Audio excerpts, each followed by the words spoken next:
Jimmy, admittedly, sometimes I hold my breath when I ask you and Eddie if there is a movie that I have in mind, if whether or not you guys have seen it, right? But I'm fairly certain this is one that you've seen. Man, that's a roll the dice to start a show that way. I admire you. Thanksgiving week, baby. We are right out of the box with the unknown here. You've seen the movie The Hangover, right? Yes, I have. Eddie, you seen The Hangover? Indeed, I have, Jake. So you guys are familiar with the scene in The Hangover when they're driving and they realize that, and for the spoiler alert here, their friend Doug that's been missing, they believe that they have figured out where Doug is, and they're like, "We are back! We are getting Doug back!" Yes. Right? Yep. Are the Pacers, were they singing that last night? Oh, nuts. We are back. I think that at least We finally have Ty back. Is that what they're singing? That part, definitely. As a whole unit, I don't know. I'm going to need them to continue to stack it. But Haliburton, yeah, I think they might be singing that It is one game. 2 games. For him. Yeah. Well, but in terms of last night, I mean, that was, the all of a sudden, like, I am in the zone. I'm going to pull up from everywhere. And the 34 and 13, is that what he ended up with in the assists yesterday? I mean, that was vintage this time of year a year ago, in-season tournament, Tyrese Haliburton level zone last night. And I did hear Mark Boyle mention towards the end of the broadcast, this is the Haliburton that we have become more accustomed to seeing. But that last night at the Fieldhouse was, and look, they clearly, understandably, there was a little bit of fatigue there. Obviously, New Orleans shorthanded as well. But you take any win that you can get, especially in a side of the bracket in the Eastern Conference, very early, I realize, where just, you've got a lot of teams that are stuck right there kind of in the same traffic jam. It's treading water season right now for the Pacers. I know, and they finally last night, though, swam a few strokes, right? Yeah, I mean, that was as good a game as you've seen Tyrese Haliburton perform in a Pacers uniform from beyond the arc. He was efficient in every facet. He finally had that old school combination, and that's a hard phrase to use for somebody that's only been around for a couple of seasons, but you're right. What you grow accustomed to a season ago of him not only being able to do it as a passer, but being able to do it as a scorer. They got valuable contributions across the board, whether it's from Quentin Jackson. Moses Brown, again, looks like a valuable role player when you just threw a life raft out to go get him, and here he is keeping things afloat as you're shorthanded. I mean, it was everything that you could have asked for the Pacers in a game where they're challenged at times, where New Orleans punches back. It's not a Pelicans team that was going to let you get away with that easily. They're still in that game until the very end, and you make enough plays to where you can come away from that game, Jake, not only happy with Tyrese Haliburton, but happy with another step forward for this group against adversity on the second night of a back-to-back when you're shorthanded. Hoping that you are able to Nobody says that. get more consistency in what we said was a critical stretch with all this homestand going on into the Thanksgiving holiday. Now, Eddie Garrison is back in the mix. That means that you met the requirement in line for the reemergence in the grand opening Black Friday special for Imro Sporting Goods. Yes. You're waiting on, was it catchers' masks or the batting helmets that you were waiting for? Well, see, Jake, they didn't have my size in the batting helmet, so I couldn't get one of those. 7 7/8, right? That's right. No, it's 9 3/8. Come on now, get it right. I did get some new shin guards. I think I'm going to take up umpiring. Okay. Nice. Got to protect the shins. But they don't open until Friday, so did you have to put down – they open, as I understand it, at 10 o'clock on Black Friday. You had to wait in line for the grand opening, but you had to be in line for 24 hours. That's why you took off yesterday, so you could camp. Thankfully, you got out of there before it got too chilly. So do you have somebody that's taking your spot? And this is over off Brookville Road, right? Yes, and nobody's in my spot, Jake. I've been around you for so long that I've learned how to sweet talk my way into it. So they let me get some behind stage pass. Really? Okay. Premier access, if you will. Real quick, bold of you to take up umpiring when the robo-umps are around the corner. Are you going to take up, Jimmy, telephone operating next? Jimmy, I was going to be nice and say I missed you guys yesterday, but now I only miss Jake. Are we under the pretense that AI's not taking this job also? We're getting there, baby. Because robo-umps are not coming. I don't care who you are. I don't care what you say. 2026 is the play. They are not coming to baseball. No. The news would say otherwise. All right, so Eddie Garrison back in the mix. His spot in line safe for the Black Friday IMRO specials. Good afternoon to you on this Tuesday that actually kind of feels like a Thursday. My name is Jake Query. You just heard from Eddie Garrison and Jimmy Cook. It is Query and Company here on 93.5 and 107.5 The Fan. We talked about the Pacers, obviously Indiana and Purdue, the bucket game this weekend. That will be, and again, it feels weird to say this weekend because it's just a Tuesday. But is this in the American culture? Which is the bigger blow-off week? I would like for people right now. First off, if you're listening to this show, I'd like for you to text me just because I'm feeling down about the show and the listenership. So I need people to text me to let me know that they're listening. But it's an excellent way to reach out to and get to know our listeners, right? The kids love it, by the way. Kids do love this program. This really is my cell phone number, which is 523-9288. 317. 317 area code. 523-9288. So I would like to know this. Number one, I'd like to know just if you're listening at that phone number. But which is the bigger, blow-off week? Is it the week right now going into Thanksgiving where everybody knows you got to kind of show up? And I'm not saying we do this, but I'm saying in the corporate office, office cubicles, I don't work from home anymore standpoint. Do more people kind of mail it in the Monday, Tuesday, Wednesday of the week leading up to Thanksgiving, knowing you got Thursday and Friday off, and people are traveling? And, now it's almost become Wednesdays become like the gray area. I think our building, for example, is an early day on Wednesday tomorrow because I know people are getting a head start on travel. Monday's the gray area, you could argue. For sure, right? So is it that day, or this week, I mean? Yeah. Or is it the week between Christmas and New Year's?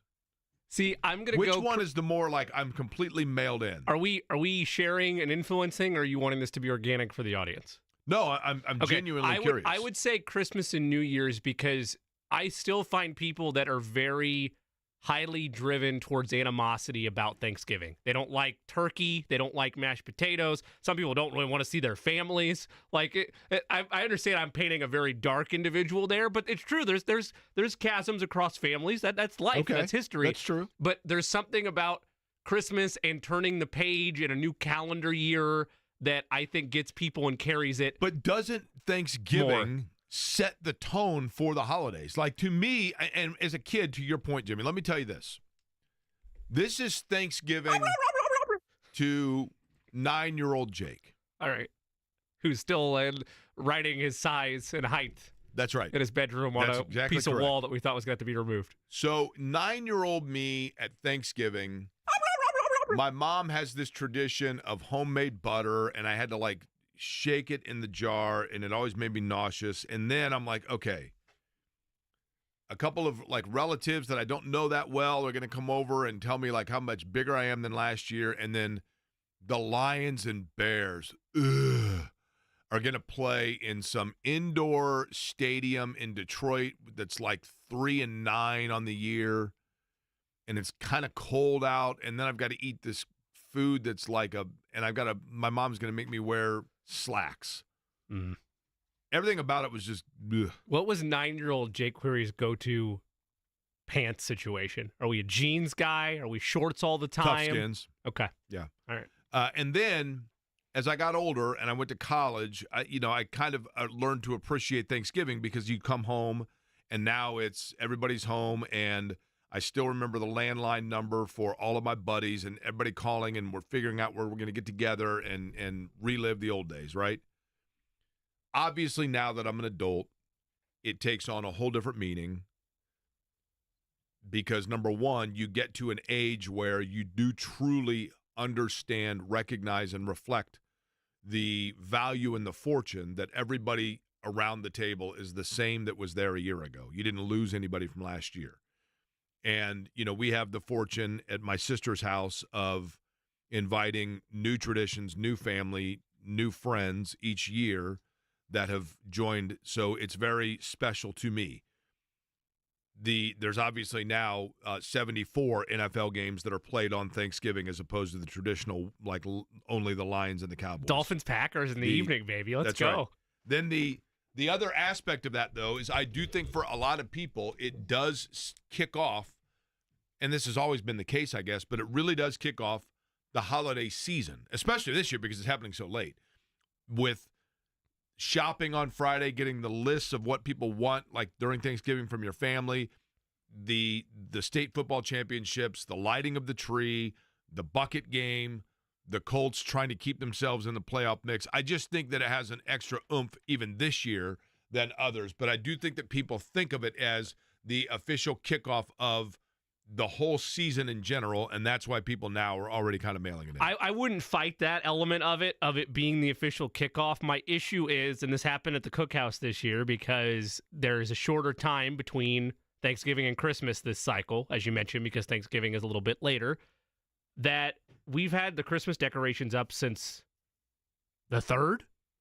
Animals. And like that I'm not alone in that, maybe in decorating early, but Thanksgiving has become dwarfed by many people where it's like, oh, yeah, it's that holiday that's a placeholder before we actually get into the holiday season. So I don't know. I see mailing it in from both, but if you asked me, I think there's more hope, optimism, bubbly feeling of let's just party, have a good time, and get to 2025 that week than there is this week. However, feast week, NFL football, big college football games. Yeah, it's a great sports week if you're a sports fan, to be certain. I love Feast Week. Now Invitational going until 2 a.m. last night. I would assume at your house, Jimmy, for Thanksgiving, every single person is bringing a homemade dish, right? You would think. You know why I think that? Because my last name is Cook. Because everybody's a cook, right? There you go. That's exactly you would right. think so, but that's the other thing. That's my point, and maybe our listeners feel the same way. As I've grown, and as the family itself has grown, everybody's become adults and moved in some cases, gone to different regions of the country. It used to be everybody would come into town for Thanksgiving and Christmas. You'd have people in Indiana and then Ohio. And then since everybody's kind of branched out, some in Colorado, some in Virginia, some in Miami, now it's usually just Christmas. And I don't know if that's just like my family or if as you grow and people branch out, they tend to pick one holiday to come home for. I think it's generally Christmas, and then that's when you're really mailing it in because the family's coming into town. Now, having said that, and then we'll get into talking sports here because it is a sports show after all. That is correct. I will admit to this. Feast week. There you go. I covered our bases. Here is a confession. I'm standing up for this confession. And by the way, I look good today, do I not? Look sharp, your Jake. thoughts? Yeah, thank you. Yeah. I got up this morning. I got geared up. I got plenty of sleep last night. Why are you in so much need of self-gratification today? Well, Eddie, it's not middle school. You're supposed to open this up, though, with you can address Eddie if you'd like.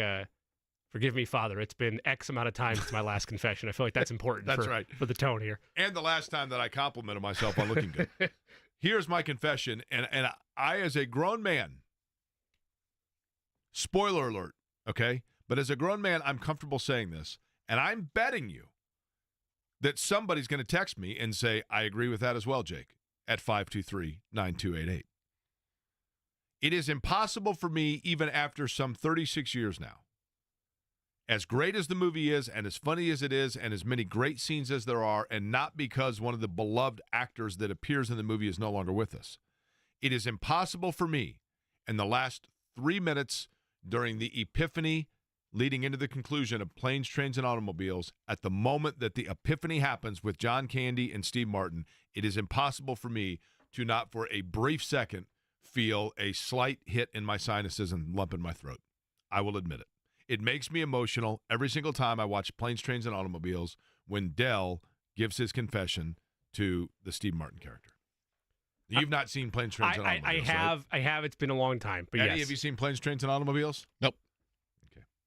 We'll put that on the list of Shawshank Redemption. Anybody my age who's old enough to have seen the movie is saying to themselves, you know what, you're right. Is it? Because it really is the spirit of Thanksgiving at the end of it. I'm not going to give away any plot details because I'm Well, sure it's Eddie's 35 going to. years No, old, I mean you're for okay. Eddie. We don't want to ruin it for Eddie. But isn't the basic premise like trying to get back home for the holidays? Steve Martin is trying to get home, right. and John Candy offers to help him, and it's one disaster after another. I've seen it. It's just been a long time. It's a great movie. Yeah. It is a great movie. All right, let's get into last night, the Pacers and the New Orleans Pelicans. We talked about it briefly, but this is a game, Jimmy, that I thought what you saw last night was, and there was one moment late in the game that to me was a real epiphany for the Pacers and a really positive thing for the Pacers. And I want to begin with the clarification so that there's no misunderstanding. There has never been any indication in any way, shape, or form that Tyrese Haliburton and Benedict Mathurin are two alphas vying for the same spot of, leader, on-court, shots, whatever. There just is a natural reaction that happens when you have, I think we know that Pascal Siakam is obviously an A-lister. And Tyrese Haliburton last year certainly introduced himself as an A-lister.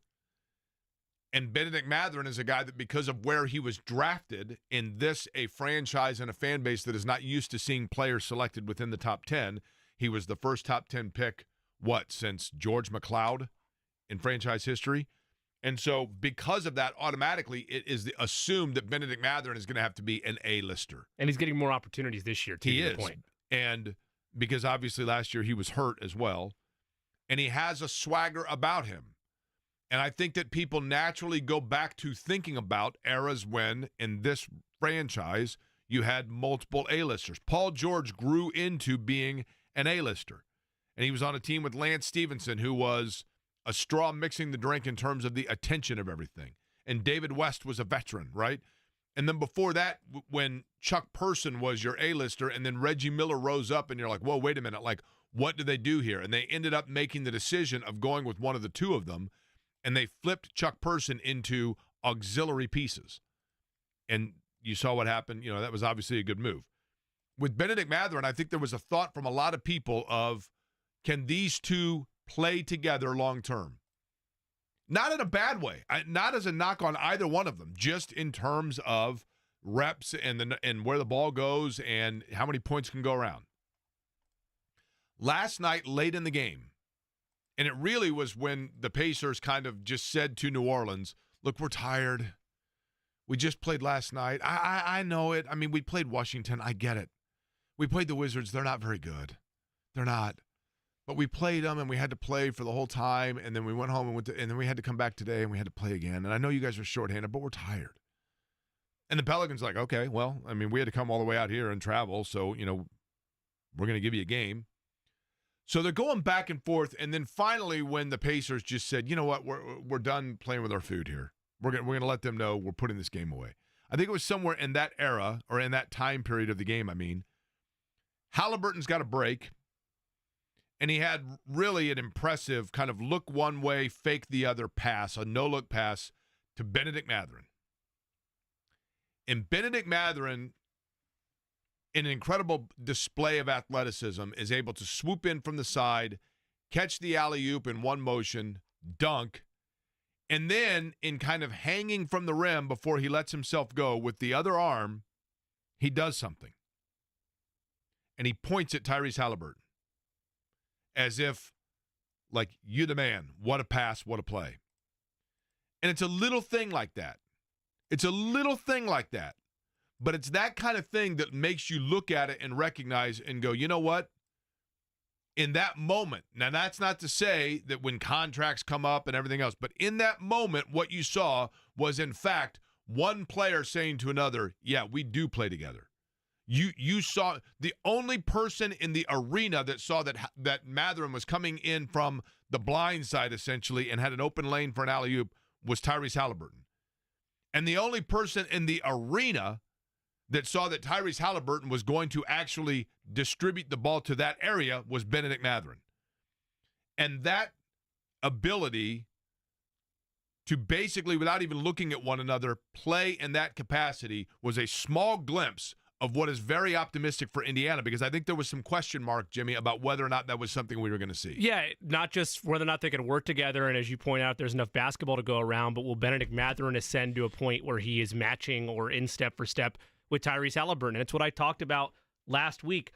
Turner and Siakam are well-established players in the NBA, and we've mentioned Siakam as an A-lister, and I wouldn't fight that. He is among the very best that the league has to offer. But when you look at what the Pacers are building and what they want to be in the next era of this franchise, ongoing right now, they're trying to contend for championships, certainly. But where this franchise looks when money is really doled out and one is already committed to Tyrese Haliburton. It is finding an adequate running mate for him. I used it for a comparison sense, not for the standpoint of saying they are identical in talent or prestige. Certainly they're not. That's not fair to them, and it's certainly not fair to the names I've listed. But guys like Klay Thompson and Steph Curry, when they were making their runs, at the time when you find a running mate like Jaylen Brown and Jason Tatum, you could go back as far as Wade and James. There are duos at that position in backcourts that are constantly interconnected with one another, and you see as cornerstones of championship-level franchises. And it's not just because they're talented players, it's because they're on the same trajectory from an age standpoint and Fair. from a mapping out standpoint. And that's what I said about Siakam, right? Correct. Was he's the older one, and you don't know how long you get of that window. And I don't undercut what Siakam and Turner are, because they are vital pieces to this group. But when you're looking at where the Pacers needed to be right on things, and it's still early, like admittedly, Benedict Mathurin is still a unfinished product. But if that's the Benedict Mathurin you're getting, this season's Benedict Mathurin, where he's doing it on both ends, where he's not a player where the ball just sticks and the offense dies and it turns into isolation basketball and there's not enough fluidity between the rest of the offense. If that's the player that you're getting, that is a hit for Kevin Pritchard and Chad Buchanan, and it is the type of tandem that keeps you not only competitive, but keeps you in the conversation for contention for as long as they are on the same contract together. And furthermore, Jake, it amplifies your point of the Piper is going to be called on Benedict Mathurin at some point, and they need, and still do, concrete answers that he is a rookie that is worthy of being a long-term piece. I've been in the camp of that. I know Kevin Bowen's been in the camp of that, but for some Pacers fans, they want to see more. And you're getting to see moments, that one albeit a microcosm of, man, these guys like playing together, and when they're on the same page, it's as special as anything to watch in the league. What you like is when two great pieces combine forces for the best possible outcome, which, by the way, is what you get from both Jiffy Lube and whoever it might be that you have in terms of your monthly car wash program. If you are a member of a monthly car wash program, whatever it might be, you got the sticker in the window, you got a sticker on your license plate, you're a part of that. The next time you go to Jiffy Lube, then all you got to do is say to the Jiffy Lube team member, hey, look, you see how much I care about the outside of my car? And I care, obviously, about what's underneath the hood, too. That's why I'm at Jiffy Lube. And the Jiffy Lube team member is going to say, we are combining forces then, because we're going to give you $20 off your signature service oil change and rotate your tires for free, strictly because you pay each and every month for a membership to a car wash program. Doesn't matter what car wash company you're talking about. Any membership whatsoever, Jiffy Lube's going to do that for you. Simply point it out to a Jiffy Lube team member. They'll take it from there. $20 off your signature service oil change, free tire rotation as well at Central Indiana Jiffy Lubes. I love Pendleton Pike, by the way. Say hi to Glenn when you go in there. He's a great dude.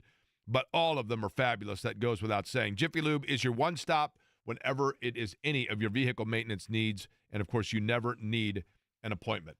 When we come back, tonight the college football rankings are going to come out, but you need to take pause before you get too celebratory if you're Indiana and you see your name called.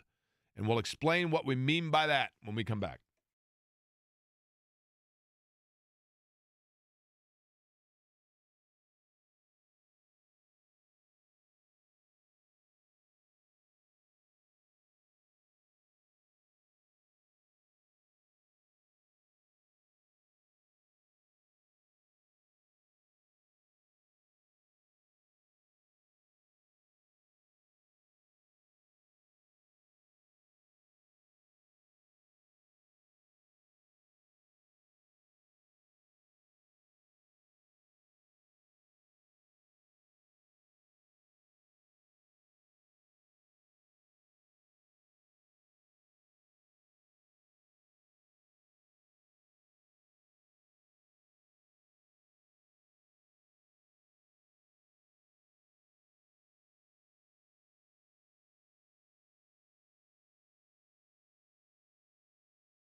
Tonight, the college football playoff rankings will be announced. And when they are announced, I do believe, as they rank them 1 through 12, and I will admit this as well, it took me 7 attempts, 7, to pass algebra at the collegiate level. I didn't pass it in high school, I don't think at all. I went from algebra, where I got a 29% as a freshman, into alg, which is a much slowed down version of algebra. Struggled my way through that, and then took geom, a much slowed down version of geometry. Barely got through that. And then in college, had to drop it or fail it 6 times before finally I passed. Thank you, Terry, for helping me as my tutor. So all of that to say, sometimes the math gets difficult for me. But when they announce the college football playoff rankings, they are going to announce 12 teams that theoretically, ranked 1 through 12, would make up the 12 that will make the college football playoff. However, that doesn't mean that that's the way that they are seeded. Because the top 4 seeds, if I'm not mistaken, and Jimmy Cook, you tell me if I'm wrong in this, the top 4 seeds are reserved for the winners of the Power 4 conferences. The Big 12, the Big 10, the ACC, and the SEC. Unless one of the top 5 rankings is a team that crashes the party from that. Am I correct in saying that? Yes, I believe that is the case. I don't believe that there is a team right now that really is close to lurking in. Boise State would be the non-Power 4 that has the best chance of crashing the party. But I don't think right now that Boise State looks like they are going to do that. But we shall see, because things can mix up. But here's the point that I'm going to make about Indiana. Indiana, in terms of the playoff rankings, came in as 5, correct? Yes. Going into the week, going into the Ohio State game. Yes. They were at 5. And so they lose that game to Ohio State, and you think to yourself, okay, so that's good news for, say, Boise State, Georgia, all these teams, Ole Miss, except for that everything that needed to happen for Indiana to feel better happened. Notre Dame was right behind them, and Notre Dame blows out Army. But then you have Alabama, who was at 7, who lost and got blown out to Oklahoma. You've got Ole Miss at 9, who lost to middling Florida.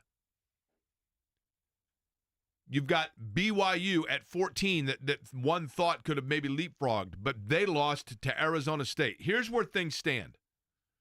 If you hear Indiana's name called tonight and you get excited because you're like, oh my gosh, they're 11, they're in. They're 12, they're in. All they got to do is beat Purdue. Their last game left, and they're not going to fall off of that. But this is where things get tricky. It's kind of like the NCAA tournament when you have bid stealers. In the NCAA tournament, what do we talk about all the time? We say to ourselves, okay, it looks like, and I would certainly think that right now, 25-4 Butler should be, now this is if they weren't in the Big East, I guess, but some school out of the Horizon League that's, Wright State at 25-4 feels like they should be in, but they don't have a great strength of schedule. Boy, the problem is that little team, you've got 29-1 so-and-so in their league, and they lost their conference champion, and so there's a bid stealer that comes in. There could be a bid stealer that happens with this, and let me explain. The SEC title game, it looks like, is going to be, and you tell me, Jimmy, if any of these are concrete, going into basically rivalry weekend here. Looks like the SEC title game is going to be Georgia and Texas, correct? It could be. It's the winner of Texas A&M is how that works. Okay. I apologize that I didn't throw that out there pre-show. Bingo. So there's an issue. Because if Texas A&M beats Texas and goes and plays in the Big 12 or the SEC title game, and let's say they even... That's the key. That would have to happen. Texas A&M then has to beat Georgia for it to... Here's the thing, though. If Texas A&M beats Georgia, A&M takes the auto bid, right? Correct. Yes. Then do they boot out either Georgia or Texas in favor of Indiana? That scenario, I think, winds up costing Indiana a playoff berth. Okay. ACC title game. It's going to be SMU and Miami. Correct, unless Miami loses this week. The reality is then you have Clemson hanging around that kind of nobody's talked about, but Clemson kind of controls their own destiny because their next game is against South Carolina, who is also a ranked team within this scenario. So even though Clemson will not be playing most likely in the ACC title game, is it possible the ACC would get 3 in and they would allow Clemson to leapfrog Indiana based on their win over South Carolina? Are you I would asking say that highly rhetorically? unlikely. Okay. I don't know if you're asking that rhetorically or if you were asking it. I'm for saying the highly table. unlikely, All right. but Okay. it is a scenario that could unfold. Just to remind you, Clemson was 17 in the last CFP ranking, so they would have to Right. jump up 5 spots. But Indiana is coming off of, I mean, obviously I know that they're 5th, but they're coming off that loss, right? And there's a lot of teams in between. I think Clemson, the thought is that they have not done enough as of right now to get themselves in that 12, but that last game against South Carolina could put them a final nudge. I don't think that's going to happen, but you can't rule it out based on brand equity. The Big 12. Jimmy, it looks right now like the Big 12 title game is going to be who? It looks like at this stage it will be either Arizona State and Iowa State's the most likely play. Okay. However, BYU, Colorado, there's a ton of teams still in. See, here's in the problem. mix. Brigham Young. One would think that you're hoping for BYU to win because BYU, if they win, that's going to be their ticket to get in. And Arizona State and Iowa State, one would think, probably don't have enough. BYU only has 1 loss, though. So if BYU wins their way in, then they're in automatically, right? If BYU is to lose and they only have 2 losses on the season, do they still take BYU in and piggyback with the Big 12 winner, thus taking a spot from Indiana? I do want to infer there for 1 second. This is BYU just has from- 2 losses. And he did correct that at the tail end. He did. BYU has 2 BYU losses. has 2 But that's now, not, right? That's Yeah, not, that's right. That's not what I was going to mention. If there's one thing that's been clear to this point from what the committee has done, they respect the Big 12 about as much as they do the American. I think that's fair. I'm not worried about the Big 12. However, the So other you think scenarios the Big 12 is a one-team league? I do. Based on everything that's happened to this stage, I think so. Now, the Big 10 then becomes essentially irrelevant because the 2 that are in the Big 10 are in anyway, right? Correct. Yeah, Oregon and Ohio State, the likely Big 10 championship game, they're in, and then Penn State, they were already in the field. You assume, despite they barely beat Minnesota, but I think that doesn't hurt them too much. I think they're still in 2. Yeah. So there's no real consequence to the Big 10 title game for Indiana. So for Indiana, the thing that you are looking out for is this. You want Texas A&M extinguished. You don't want Texas A&M potentially hanging around and getting their way in. Because if Texas A&M gets in, if they beat Georgia, I mean, I do still think Georgia has how many losses right now? They didn't lose this past weekend, right? 2. So they have 2. See, I think it is entirely possible if A&M wins the SEC that they carry with them Texas and Georgia. Yeah, I would but agree I with you on think that that. A&M winning the SEC is the only way they get in. Well, and at that point, I know this is harder for IU fans to actually do. That win if A&M Texas just A&M had was or no, A&M got beat by Auburn, right? Right. Yes. Correct. To that point, if Texas A&M beats Texas, and Eddie, we look for me where that game's at. I can't remember if that's at Texas or Texas A&M. It might even be neutral, right? It very well could be, yeah, because that happens at that game sometimes. If they beat Texas and then they beat Georgia, It's at Kyle Field. all right, College Station. So if they beat Texas and Georgia in back-to-back weeks, I hate to say this for an Indiana fan, but you tip your cap because I don't see that happening. But of course. That's one where it's But like what I'm saying is if A&M wins the SEC, I don't see at this point a scenario where both Georgia and Texas are left out. no, because they would have I could see Texas being left out if they lost to A&M. but They wouldn't no signature they wouldn't wins be on out their for schedule. Indiana. They It would is not very be, comparable they, to Indiana. They would not be out for Indiana because of what Jake's outlining and brand biased. If they were in any jeopardy of being leapfrogged by Indiana, that would be reflected in the rankings already. If they have an opportunity to put Texas or Indiana, I agree with you, Eddie. The resume stuff is ridiculous. Penn State, Texas, Indiana, all basically the same team in terms of high-quality wins and who they've played so far this year. That said, that is doomsday for Indiana. If it's Texas A&M winning the SEC, they're not going to skip out on a 3-loss Georgia, and they're not going to leave Texas at the table. That probably bumps you out. I mean, it is true. Texas's schedule Michigan did them no favors because they won at Michigan, and that doesn't That was like necessarily the help opener. you I now. think it was opening weekend. They beat Oklahoma, Week who 2. it was ranked at the time. They lost to Georgia at home. What? Here's the thing about Texas. Texas doesn't have a signature mark-it-up win. Correct. But Texas is the one team, unlike Alabama, unlike Georgia, Texas is the one team that did not slip up in the games they were supposed to get in the SEC. They beat Florida. They beat Arkansas. They beat Kentucky. They beat Vanderbilt. They beat Oklahoma. They beat Mississippi State. They didn't slip up, and so they showed a discipline there that the others did not. And I could see, is there an SEC bias? There is. Sure. You know why there is? Because the SEC, in reality, top to bottom, has the toughest atmospheres to play in week and week out. But here's the glass half full, non-SEC bias, and why Indiana fans can breathe a little bit easier tonight, I think. Bama and Ole Miss are done. It's over. They don't have a path anymore. I disagree on Alabama. They do not have an SEC title game to play in anymore. It's a 3-loss Bama team that is not Nick Saban walking through that door. Ole Miss and Bama, in my mind, are done. I think they're going to be dropped out of the rankings by the time it comes out today, and there's no ground for them to make up anymore. What you're worried about is the scenarios you outlined. I think Ole Miss and Alabama losing over the weekend was a death sentence to their resumes. I think Alabama beating Georgia is big for them. I think that's a big win. That is a big signature Would you agree win. with me if they are not in the rankings tonight that it's over? Because I don't think they have enough to be able to make it up. They have one game left on the schedule. Yeah, I think that's offset by a 24-3 loss to a 5-5 Oklahoma You're team. talking about the Georgia win. It's a signature win. But it is still... Yeah. I just think if they're not in the ranking, Oklahoma it's over. game hurts Alabama badly. No question about it. No question. And I think it knocks them out. Again, I think brand bias is there a little bit. But to your point, though, it's more so about Texas, Georgia, and then A&M. If A&M is to win the SEC, that is really bad news for Indiana. My point being, if Indiana finds their way into the rankings tonight and sees that they are in the top 12, it does not guarantee that they stay in the top 12, even if they win the bucket and beat Purdue. That's my only point. Stephen Holder, by the way, Colts Conversation.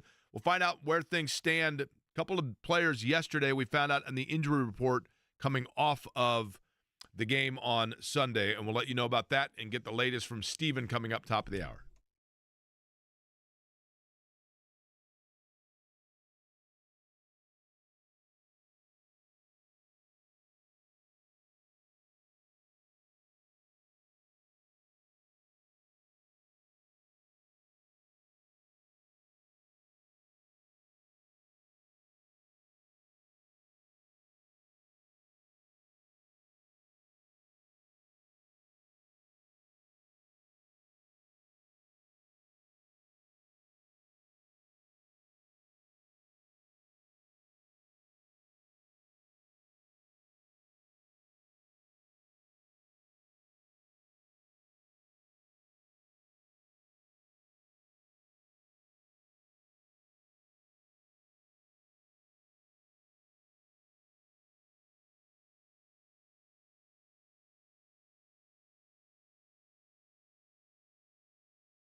By the way,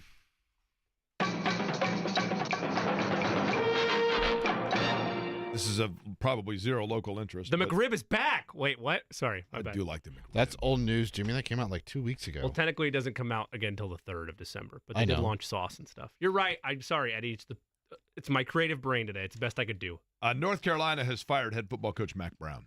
Oh, wow. Which is significant not because of North Carolina, but just because he's been a long stapled coach in college football. Did you see it's basically a week after he told reporters, "Nah, I'm good. I'm coming back. It's going to be great." They did a side-by-side of that on Twitter today.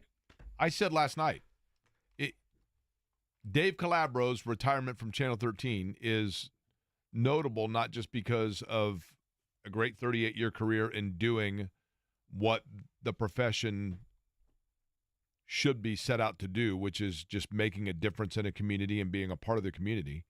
But it's most notable because Dave Calabro himself got to determine his departure date. And that's the ultimate testament to a broadcaster because so few are able to do it. And the same is true in coaching. I mean, coaches are constantly being, a constant revolving door there, right? If Bill Belichick can part ways, then anybody can. Correct. That's a good way of saying it. Correct. Yesterday we learned, just when we got off the air, actually, a couple of notable Colts injuries. And in an area where they probably can least afford it, the offensive line, Shane Steichen announcing yesterday that one of the players that I think I've kind of been tipping my cap towards, I don't know if this is going to affect the family restaurant during Thanksgiving, but we now know that Bortolini is in the concussion protocol, correct? That is correct. Can he still be helping serve to-go pasta dishes for the holidays? Yeah. Sure. In the protocol? Do we know that? Yeah. Yes, he is indeed in the concussion protocol. As long as it's a darker kitchen. You just don't want bright lights in there. I'm not making light of it. I mean, he's in the concussion protocol, and we'll see. But that came out after the game itself. Josh Downs is another that there is some question in the possibility that he does not go against New England either, right? Yeah, long shot was the last report from Ian Rappaport. Seems like a week-to-week type of thing. Jake, you said this yesterday before we had all this injury news at our table. It's still the Patriots. Like, I don't mean to downplay that, but even with Anthony Richardson looking for consistency, being down in all likelihood Bortolini and in all likelihood Downs, that should still be enough to beat New England. Like, am I crazy for that? Hope. You would hope. It is funny, like the Patriots, man, I mean, and don't get me wrong, they were so blessed for so long to be the absolute gold standard in the National Football League. But, I mean, they are about as irrelevant as it gets now, are they not? Yeah, I mean, they're scrapping points left and right. They're the best household name. You could make the argument that they have non-quarterback division because May is still carrying some of that weight is Hunter Henry. And May looks like he's going to be a good player. Yeah. I mean, at least one that they can go with, right? Yeah, I mean, it's early, but sure. I mean, there's weeks where there's high-level optimism around New England around May. But, yeah, they're shell themselves. They're in the post-Belichick, post-Brady era, and they've not been a good football team this year. They rank last in points per game and rank last in a lot of metrics in terms of offensive and defensive efficiency, and they are the team that you never want to be in an NFL schedule, which is they're the team you look at and say, all right, W, let's move on. I know it's the National Football League and weird stuff still happens, but regardless of, unless they totally lose the entire receiving room, I mean, Pierce is away, I mean, Pittman's away, they should still be able to function as an offense to get a win against New England.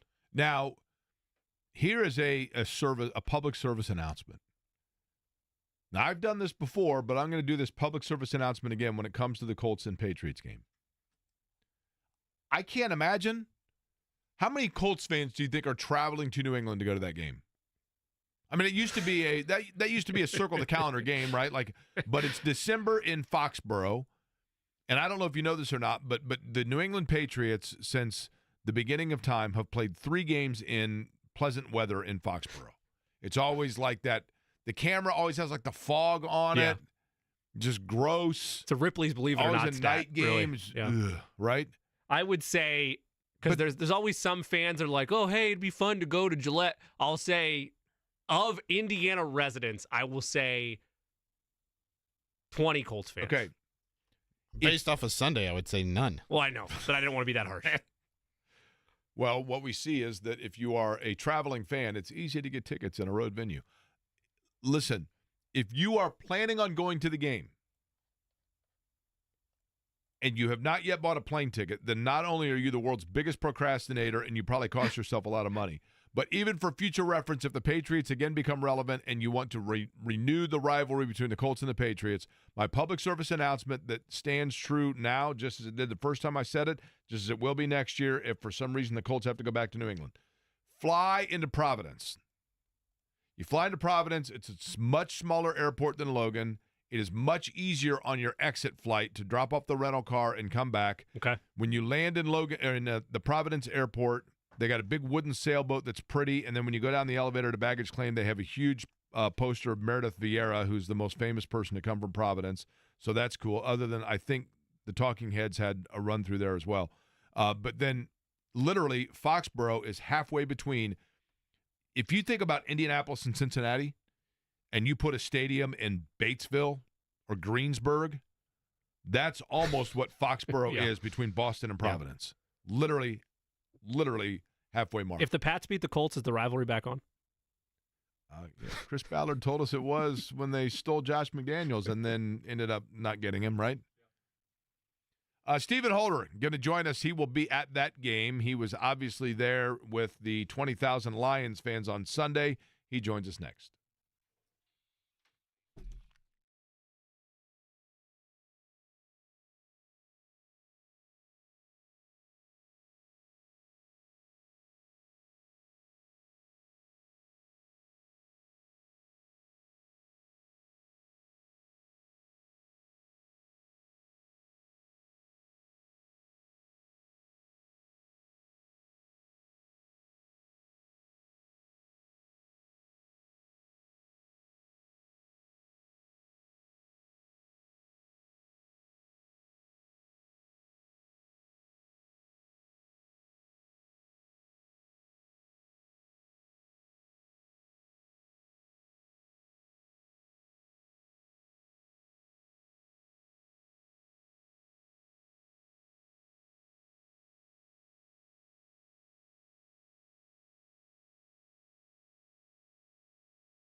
Okay, I've got to ask. So we had a meeting the other day, and, I don't have a lot of creative control over the program. Matter of fact, I basically only know how to do one thing. I touch a button to turn on my microphone and then talk, and I don't do that very well. But I said to Eddie, Eddie, you're the young hip guy around here, and, I want to make this show younger because I know I'm old. I mean, I've got gray hair, and I reference things from yesteryear. And I said, if you could do me a favor, Eddie, and I am going to give you the power of the music. You are in charge of the bumper songs and the things that we do, and make it more hip. We had a meeting the other day. Kids in particular love it, and just get this bad boy humming along. Modernize it a bit. I want this thing. I want this to be a combination of American Bandstand, Soul Train, whatever the modern version of those things are, where the kids come and they always say the show's got a good beat. You're not at the Great American Songbook yet. I tried to sell you on that, but you're listen, not there yet. I think, and I'm man enough to admit this too. I think Cher still is hot. Okay, I'm not going to lie to you. I got a thing for Cher, but I'm curious, Eddie, the motivation there behind "If I Could Turn Back Time" by Cher. I just thought I'd give you something to play off of, and you did not play off of it. It's okay. Instead, he dunked on you. I know. Is that the way you saw that going? Yeah. So you were expecting me to play off of it in what way? I don't know. That you were hoping the Colts could turn back time and redo the Lions game? That, or the fans could go back in time and not sell their tickets. I'm not sure.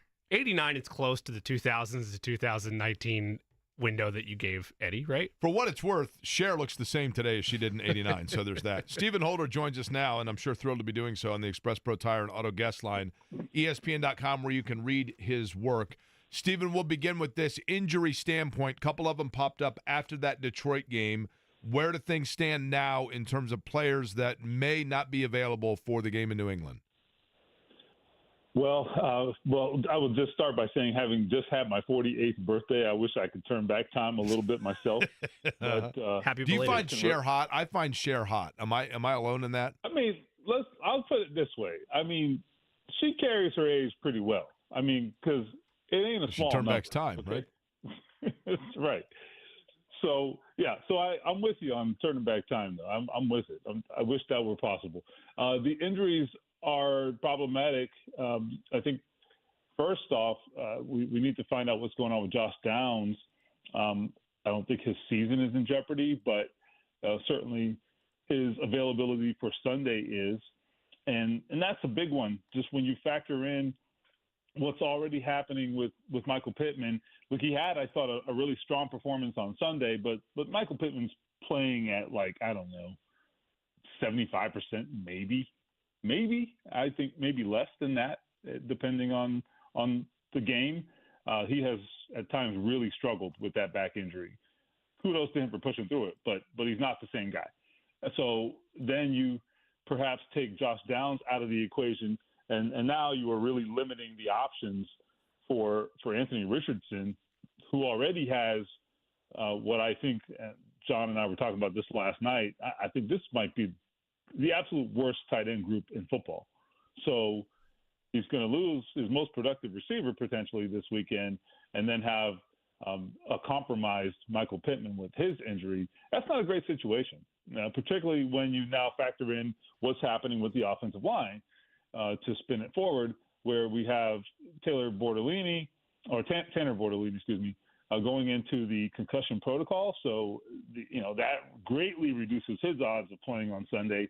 You could be down to the number 3 center, Ryan Kelly, already on injured reserve. So you could have the third string center. I don't know the status of Bernard Raymond at left tackle, but last I saw him late last week, he had a pretty nasty limp still with that knee injury. So no promises there. So it's everything's great. Happy Thanksgiving.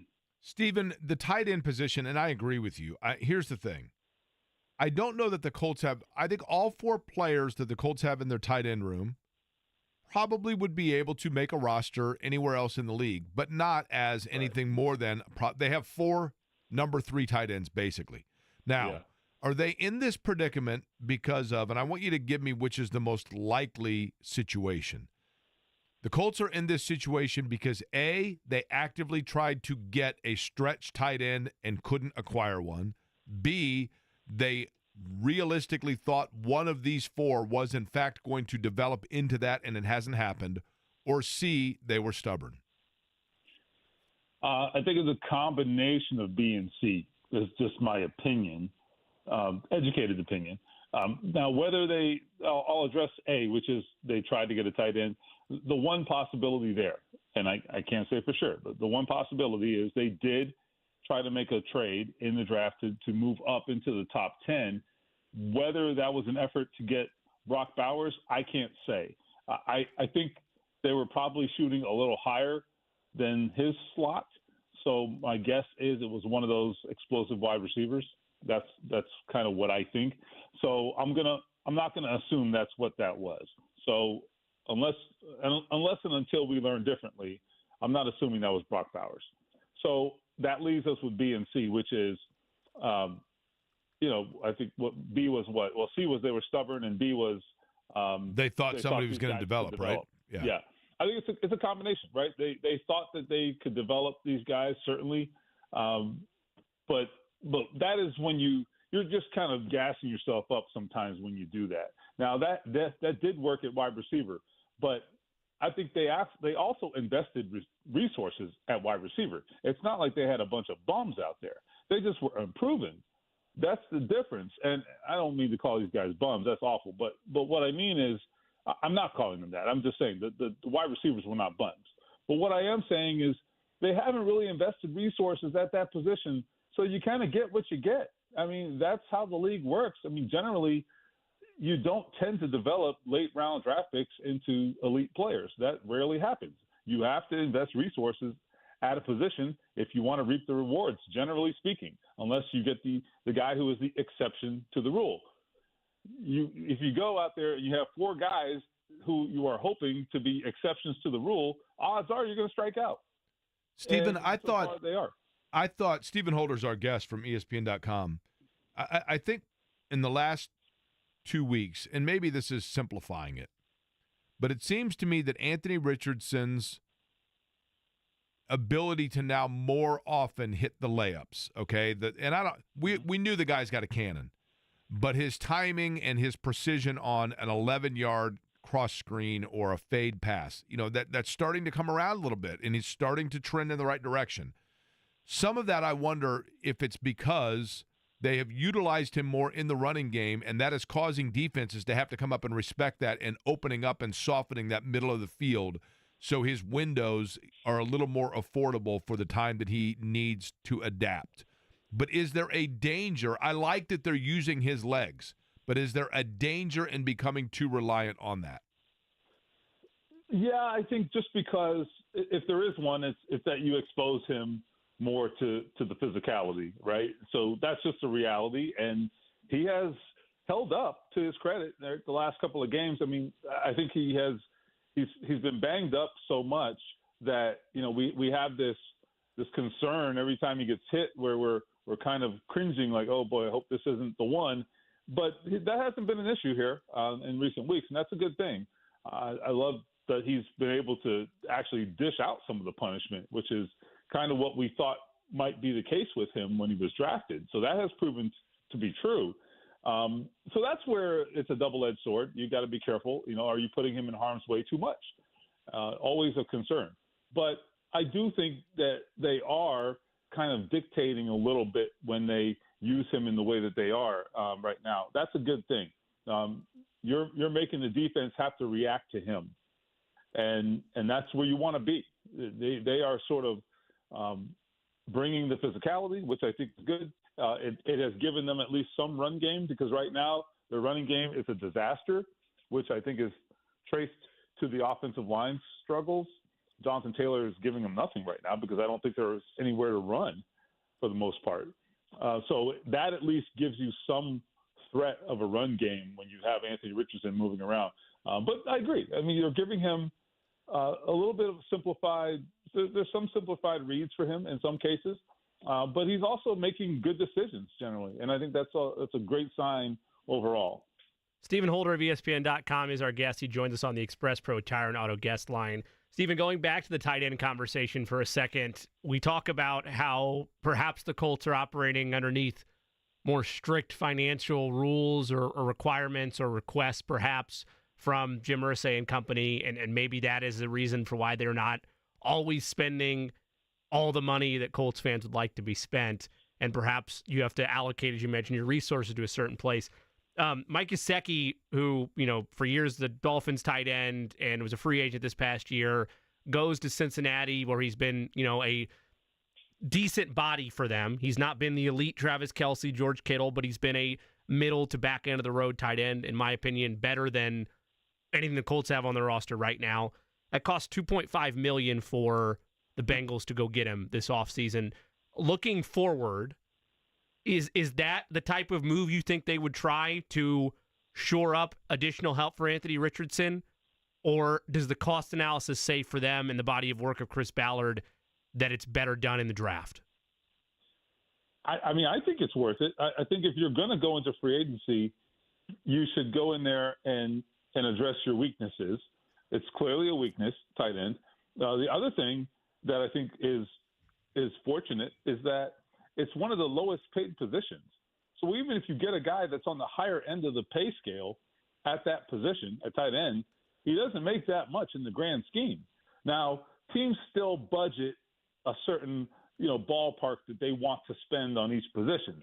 So that's a reality. But I think you can bend those rules a little bit if you want. And again, we're talking about a position along with like safety and a couple other spots that is one of the most meagerly paid positions. Is that a word?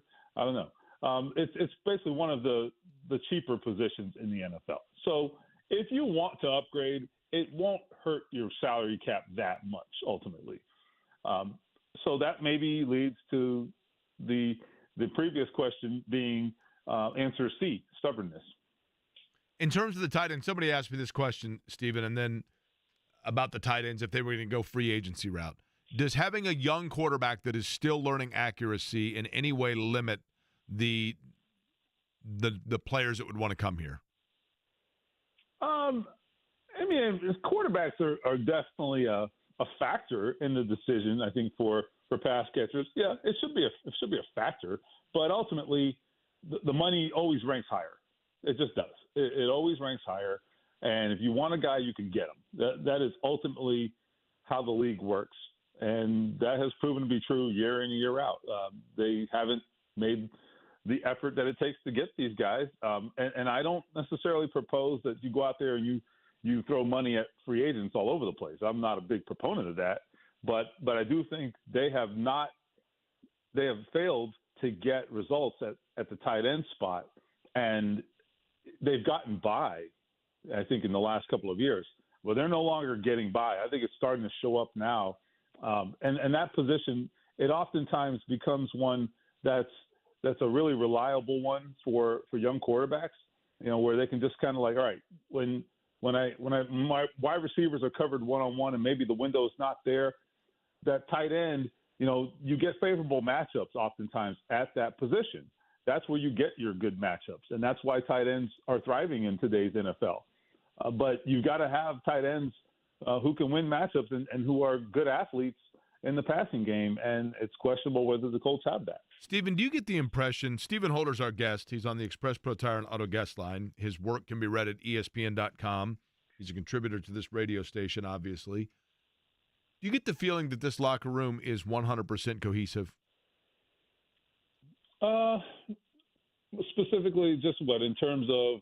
It seems to me, and this is a very obviously outside observation, but, and maybe this ship has been righted, but when the quarterback change was made, and there were some players that spoke up about, I'm thinking about, in particular, Zaire Franklin, when he said, like, look, we need number 5. We need 5. And I don't know if that was as much him saying that, like, as if they were saying to the coaches, look, you got to write this, or if it was them saying to Anthony Richardson, look, man, we need you. Like, you've got to do what it takes to be the guy. But just the different players, Stephen, I guess my biggest point is this. You have different players that would be on different timelines. If I'm DeForest Buckner, I want to win now. I don't have a lot of time left, right? If I'm A.D. Mitchell, I'm going, okay, I'm just learning this, etc. I mean, it just feels like there are guys with different eyes on different timelines. Well, this is what I would say. I do think that, listen, if Joe Flacco would have gone out there and played great, we'd be having a different conversation, perhaps, right? But the fact is he didn't. And I think at that point, my understanding and everything that I've heard and observed is that there was some, I don't know, pushback is the wrong word. That's too strong. But I would say there was some feedback given from the locker room. And players have said this. We made it known. Like, we believe in this guy and we should give him a shot. That was said by some players. And whether Shane Steichen made the decision or made the change exclusively for that reason, I don't think that's true. I think, frankly, his hand was just forced just by the outcomes, right? Really. But I do think it's not every day you do see that happen, okay, where guys are vocal about, the fact that they believe in him and they think he's the future when there's an accomplished veteran quarterback also in the building. I mean, they like Joe Flacco and certainly he's a good guy, certainly a great player in his own time. But when they talk about Anthony Richardson, I mean, no one even mentions Joe Flacco's name. They are fully focused. I'm talking about his teammates. His teammates are exclusively focused on him. I have not heard Joe Flacco's name uttered by a player in weeks. So they, for the whole time, they were focused on Anthony Richardson. I'd also say there was a legitimate shock, or I don't know if shock's the right word even, but certainly they were taken aback when he was benched. They felt it. It was kind of like guys kind of felt like maybe they possibly even let him down. I don't know. I'm just reading between the lines, but everything that they said, I know a lot of fans said, well, that's what they're supposed to say. Of course they're saying they're surprised. It's what they'll always say that. But no, I think it was different. I'm in that locker room every single day through the season, and I thought it was sincere, and guys really felt bad for Anthony, and in some cases they were really confused. So, yeah, I mean, I think that's notable. That's all I can tell you, is that I think that they were really taken aback when he was benched, and when he was reinstated, there was really, I thought, a buzz in the locker room that day, and guys were really upbeat about it. So, and that was coming off a loss. So I think it gave them some juice when he came back in the lineup. Whether that's earned or not, I don't know, but I'm just telling you that's what I observed. Colts beat writer for ESPN.com, Stephen Holder, our guest on the Express Pro Tire and Auto guest line. Stephen, season high 10 penalties in the loss to Detroit. Is that a blip on the radar or deeper issue moving forward for the rest of the year? Yeah, and more specifically, 8 of them on offense and 3 or 4 of them on their biggest plays of the day. So great timing there. By the way, do they want Anthony Richardson to succeed or not, these guys? So anyhow. It's an inside job. Right. I think it's a blip on the radar. I think that officiating crew definitely calls it tight, so that is a fair point to make. They have not been a team that has been sort of heavy on the penalties this year. So I give them, I think, some benefit of the doubt because they haven't been that team all year. But it better be a blip because they can't overcome that. I mean, they have no margin for error here if they want to be in the playoff race. And we can debate whether it even matters if they make it to the playoffs. But, I mean, I think you got to try to get there. They could run the table if they played clean football. I don't expect that. I'm just saying. I mean, there's that opportunity's there. And even if you don't, you certainly don't have a lot of room for error, like I said. So it has to be a blip. They cannot overcome the penalties. Listen, this was, I believe, I think in the past 4 or 5 seasons, they have had 22 games, the Colts, in which they did not commit a turnover. Okay? You almost always win when you play turnover free. The Colts are now 19-3 in those 22 games over the past 4 years where they did not commit a turnover. So this was one of 3 times out of 22 games without a turnover that they lost. And that is there's a direct correlation there between that and the penalties, because that's the only thing that explains it. Not only did they lose, they lost by multiple scores. So that's how bad this was in terms of discipline and mistakes in this game, that you would think you lose a game like this. History says that you would have committed multiple turnovers. This was an outlier because of the penalties. Stephen Holder, our guest, Colts and Patriots coming up Sunday. Stephen, you fly into Boston or Providence? I fly into Boston because I like Boston better, but I'm starting to think Providence is more convenient. Correct. But, I'm stubborn. Yeah. Correct. I just got done giving an entire tutorial for everybody that when you have to drop off the rental car, it's a lot easier in Providence. Yeah. So I'm going to take a detour and head over to ESPN. So I'm not even going back. Well, look at that. Which is a bonus. Well, Jake, some of us actually have to swing by the network to say hi to folks. Well, I have to remind them that I exist. That's right. All right, fair enough. Stephen, happy Thanksgiving to you, man. I hope before you have to travel out east that you're able to sit down with the family, and hope you enjoy that. And we certainly appreciate your time each and every week. Absolutely. That's the plan. And same to you guys as well. All right, Stephen Holder joining us. Appreciate it on the Express Pro Tire and Auto guest line. Going to be interesting for certain, just to see where things head. And then one would assume, Jimmy, and I know we're cart before the horse here, but tight end's got to be their biggest address in the offseason, right? I mean, if there is one that is going to be in the draft that can be snagged somewhere in that mid-first round, early second, you got to do it, right? I'm always an offense or is first Jelani guy. Woods the ace in the hole? I don't think so. I think we're well past that boat. Look, there are issues that need addressed. I've always been offense first. More weapons equals easier time for Anthony Richardson. That is a clear weak spot. But Eddie is right. There's other issues on this roster. I'd like to see corner addressed further. And it all depends on your philosophy for the development of this team.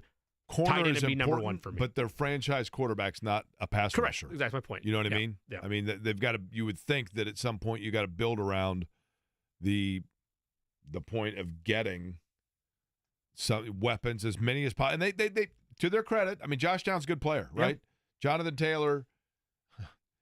Taylor is a good player, but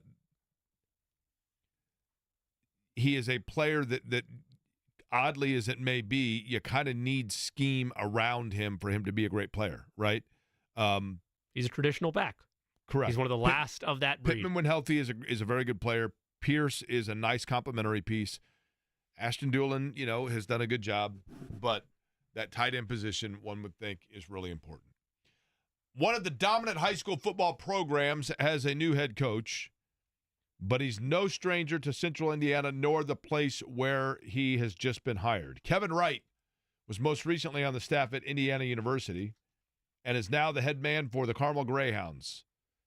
Won a state with Warren Central, was helping out at Sheridan, coached at Lebanon, I believe, at one point. Been a little of everywhere, and started his career where, Jimmy? The North Central Panthers. He joins us next.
Things are looking very familiar in Carmel in terms of the football program because it was announced today that Kevin Wright, who, of course, has previously coached the Carmel Greyhounds and has been the head man for 4 state championships in the state of Indiana, 3 at Warren Central, 1 at Carmel. He had a 44-2 record in 5 seasons as the head coach at IMG Academy, and most importantly, and this is impressive, he has coached an NFL first-round draft pick 5 years in a row and announced today that he will return to Carmel to again lead the Greyhounds. And considering that I first met him when he was an assistant coach at North Central during my time as a student there, a small part of me has died. But Kevin Wright joins us now on the Express Pro Tire and Auto Guest Line. Legendary coach and, of course, the son of the legendary Bud Wright from Sheridan.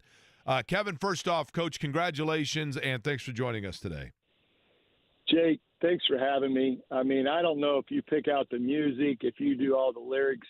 You know, it's always great to talk to you, and I'm glad that you admitted that we're only a few years apart in age because I do remember those North Central days, and, you know, it's time goes fast. So you know, take advantage of every minute, right? Here's the thing, Coach. I'm old enough now to know that I turned over all of the musical selection to Eddie because he's the younger guy in the room and can keep us feeling young, right? We know the importance of that.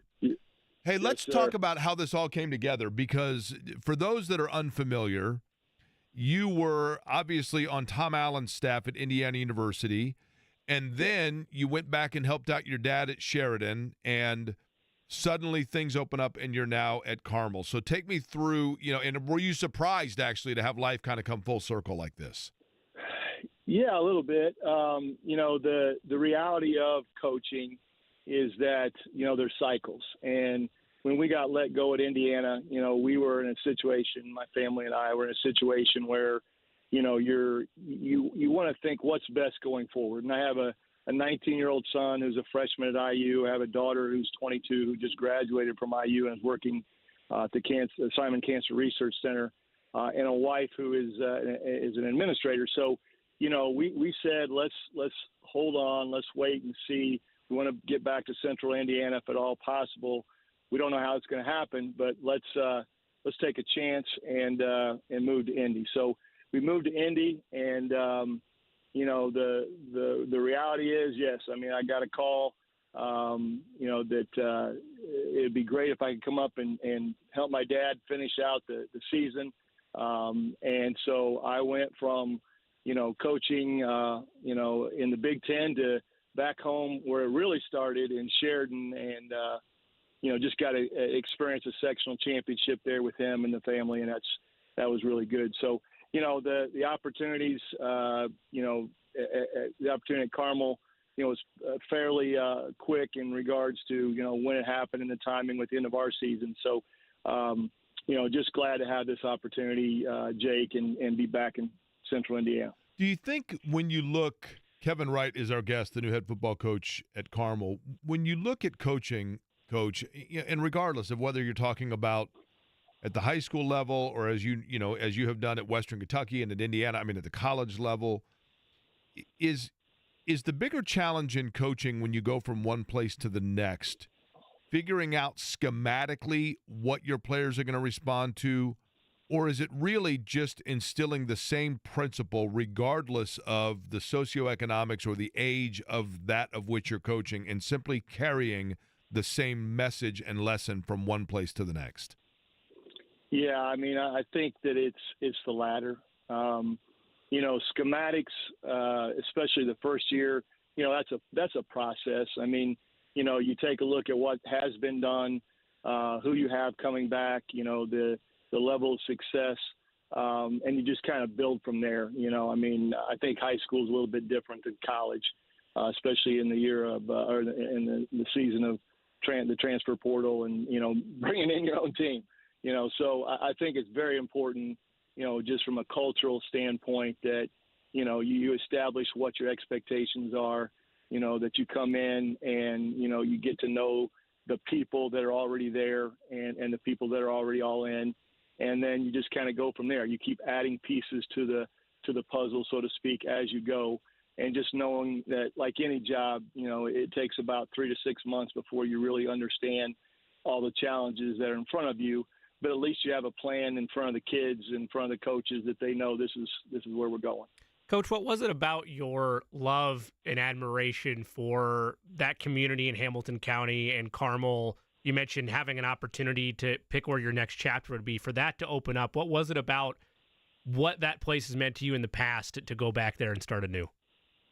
Yeah, I mean, I'm a kid that grew up in Sheridan, Indiana, and Sheridan, although it seems like it's a long way away from Carmel to most people, it's 10, 12-minute drive. And, growing up, the big thing for us, even as a dad who was a football coach, was always going to the single class. Some of you guys remember that single class basketball tournament, which the sectional was always held at Carmel. And, so that was something where the whole county came together. And something that, just left a big impression on me going forward. So, you just look at life and coming back full circle. My wife, Elizabeth, her family, is from Hamilton County, lives in Hamilton County. Most of my family lives in Hamilton County, is from Hamilton County. And then having this opportunity, arise, it just fit. And I think you get to a certain point in life where you start to look at, what really fits, my family and the situation going forward.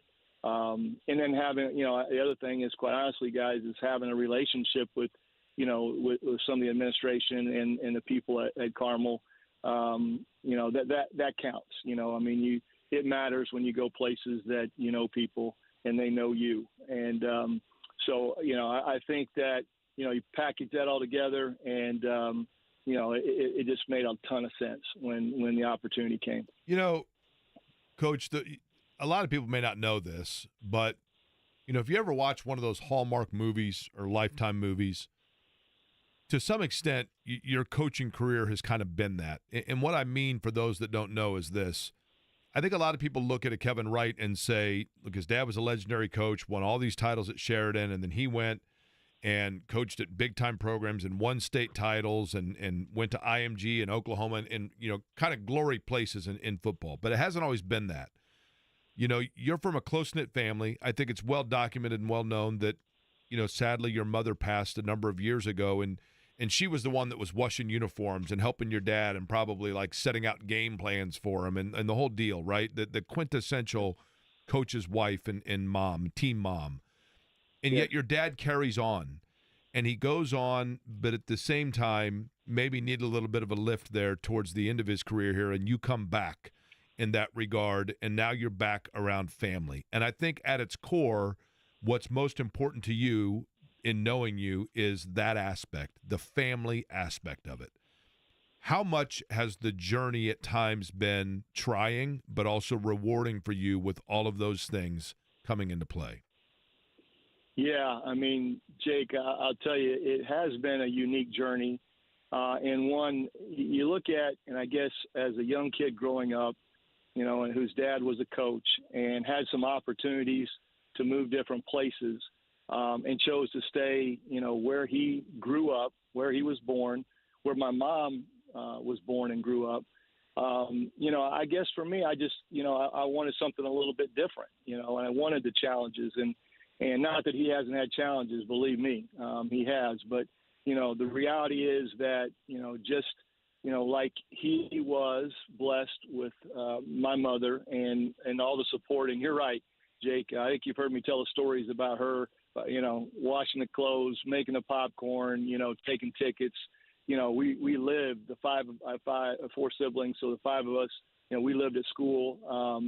And I think that, when I met my wife, Elizabeth, and, we've been married for 27 years, my wife actually, my mom actually tried to talk her out of marrying me. She's like, you don't want to go down that path. You don't want to marry a coach's, you don't be a coach's wife. And, we have two incredible kids, like I said, and I would not have been able to do what I've done and to go the places that I've gone without the backing of my family. And when I say my immediate family, and I think that that's been the one consistent. You mentioned the different places we've been, and boy, we've had some incredible opportunities, but we've been able to do it together. And that's one of the things that if you kind of close the circle, now we're all at different phases of life, but we wanted to be centrally located enough where we could continue that, as a group of four, so to speak. And but you don't do it, Jake, in my opinion, you don't have the opportunities and maybe some of the successes that I've been fortunate enough to have unless you have a support system. And my dad had that with my wife. With my mom. I have that with my wife. My dad's actually remarried. Has been remarried for the last 10 years. He has that with Ellen. And so I think that's the key, Jake. I really do. And so it is important.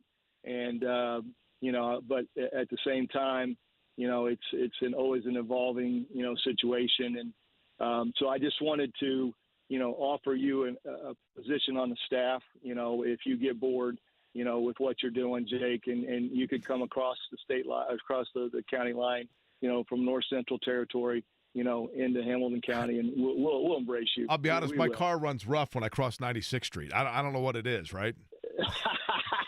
You know what? I know the feeling, man. But you know what? You laugh. Listen, in my line of work, it's entirely possible in 3 months I call you and I go, "Hey, how serious were you about that?" Right? Well, my line of work is the same thing. So I think we're both in similar situations. But no, I mean, again, it's interesting, right? I mean, you and I are having this conversation. I've been able to follow your career, one of an incredible career you've had as well.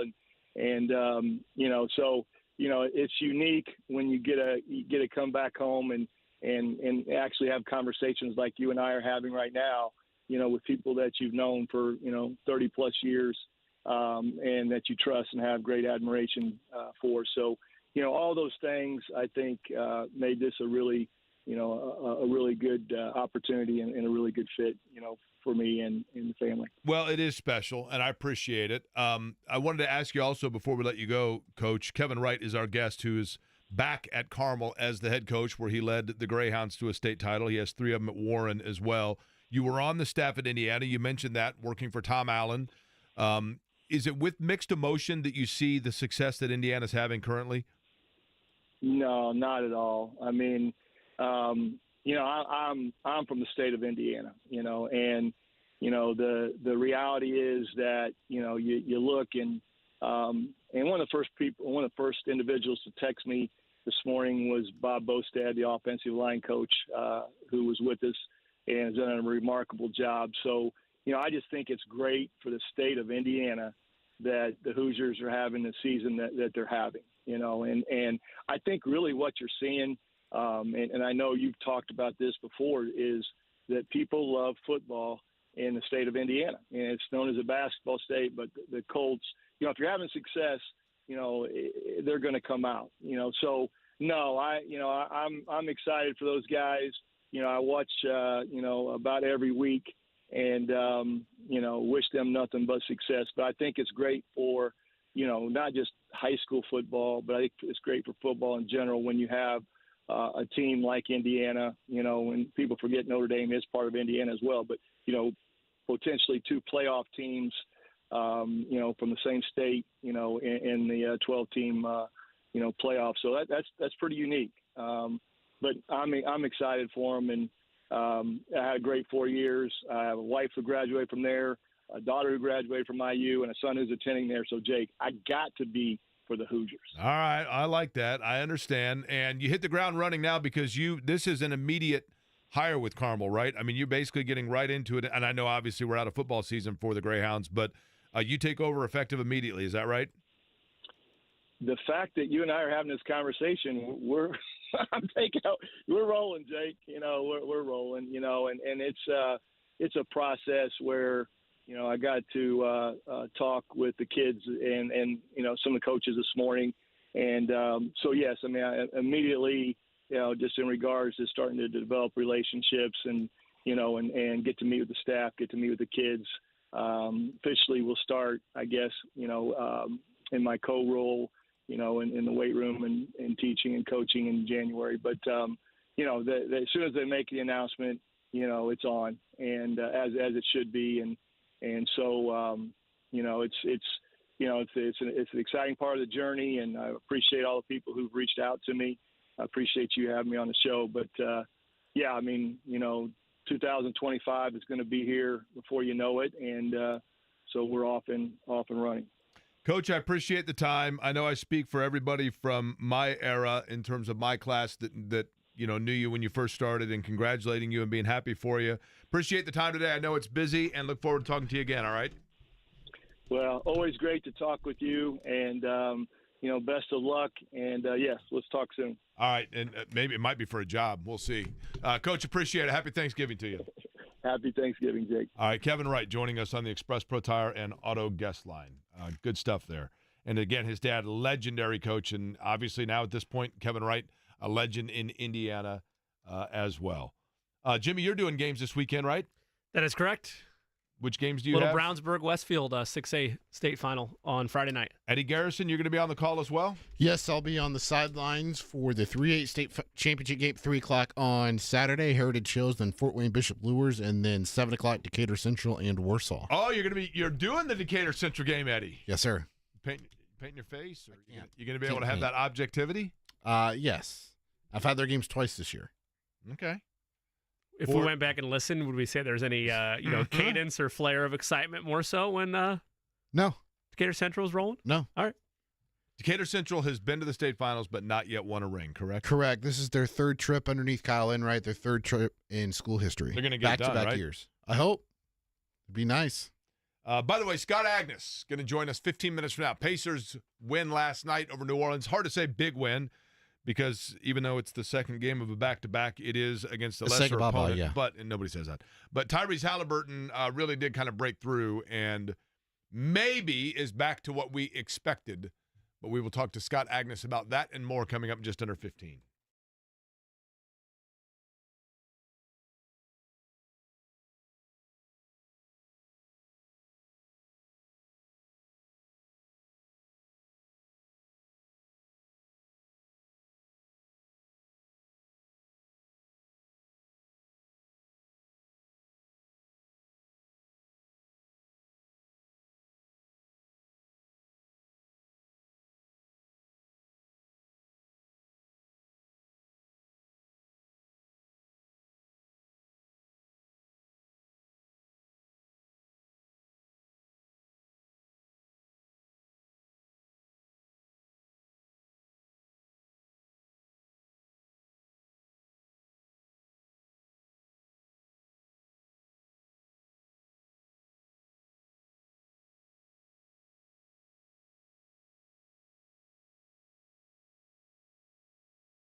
Indiana basketball in action tomorrow. They take on Louisville. That is a noon tip, correct, Eddie Garrison? Yes. Is this hip and cool enough and more up to date for you? 20 Yeah, years. That's solid. Yeah, this is passe, man. Passe. This is as outdated as the comfortable shoes I'm wearing that I rediscovered in my closet. And again, if you're just joining us, where have you been? I pointed out that today I'm looking particularly svelte and sexy. If you're watching on the YouTube channel, hang on. That's every day, Jake. I know, but I put in a additional look in my hair. Should I just leave it up on this camera so it glasses looks on or off for this? There it is. Well, it's the same effect either way. Well, see here, the hair's all messed up now. We have 17 people that are actually watching on the YouTube 16 channel. it just dropped after that for some reason. All of them are looking, saying, what is going on here? But it's radio, so you don't know whether I'm telling you that I look svelte and sexy today or not. But the way this shirt is cut looks good on me. It makes me look exactly that, actually, if you don't mind me saying so. So that game, Indiana and Louisville, which Don Fisher will not be doing the play-by-play because he's staying here for the bucket, that will be heard where tomorrow? I believe it's on WIBC. On our sister station, WIBC, correct? Now, Purdue is next in action when and where? I believe it's Friday. They're in another, I don't know the name of the tournament, but they are in a, it is Thursday. It is Thanksgiving. So they're against NC State. It's another one of those Feast Week tournaments. You have to forgive me. I don't know. That's a Final Four rematch, is it not? Yes, Jake, yes, you are correct, Jake. Yes, indeed. I'm sorry, I blanked on, for some reason, at NC State, I forgot about the magical NC run State of March. is kind of, yes. every year in the Final Four, there are 3 teams and then one that you're like, how did they get there? And NC State was that team last year, right? Yes, correct. Was NC State I can't remember, were they a play-in game last year? They were, weren't they? I don't think they were. I think they were a straight 11 seed. By the way, it's a Rady's Children's. I might have said that wrong. I apologize. Rady's Children's Invitational in San Diego is this Feast Week event that the Boilermakers are involved in. Love San Diego. Beautiful, beautiful weather. How many times have you been to San Diego? Once. I was just playing off of the parody. I don't know if you know this or not. The weather, but in San Diego right now, if you look it up, I'll bet you. If you look right now, please look up for me the weather in San Diego. I'm going to guess 72 degrees. Right now. Ooh, 72 close. in San Diego. You're close. 68. Bingo. You know what it's going to be tomorrow? Same. 68 with a high of 72, right? And 66 is the high tomorrow.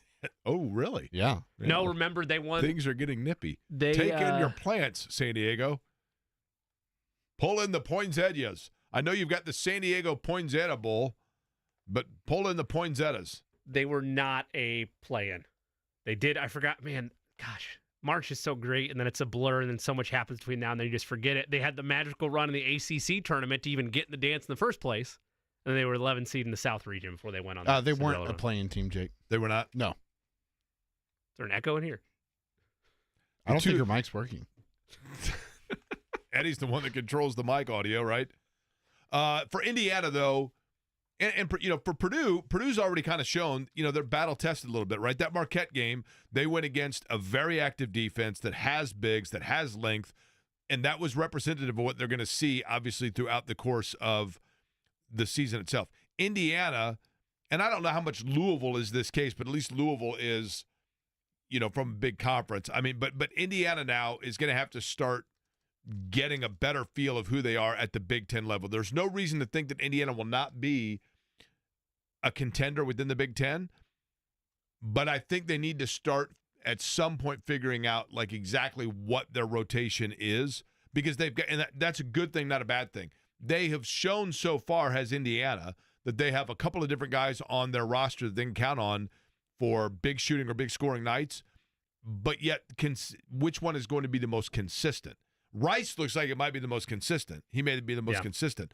But Mackenzie Mbako, for example, quick buckets.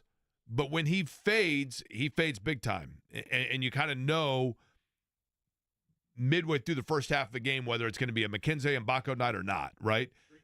Streaky shooter. For sure. And when he's on, he's really on. But, man, when he's off, he's non-existent. This is a really strong opportunity for Indiana. This is as good as you get outside of the Maui Invitational for Feast Week tournaments with the field that's out there for Battle for Atlantis. I love Feast Week. I'm going to say it until we get off the air on Wednesday. I love Feast Week. I will drive it to the ground. Paid to say it? I wish I was, but when I think back to middle school, high school days of the countdown to Thanksgiving break, as you mentioned, Jake, it was always these feast week tournaments. So I love it. And yeah, I'm going to say it ad nauseum until we're off the air on Wednesday or until somebody like Eddie turns off my mic permanently. But Gonzaga, well played. Very well played. Well done. Well done. Gonzaga. Okay.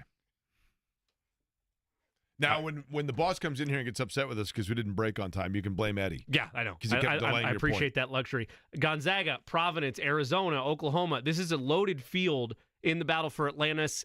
I'm not saying I need to win the thing necessarily, but you go far in this Feast Week tournament, and you're going to have an opportunity to your point, Jake, figure out what you are with Big Ten play around the corner. Whenever I hear the term Atlantis, all I can think of is X-Clan.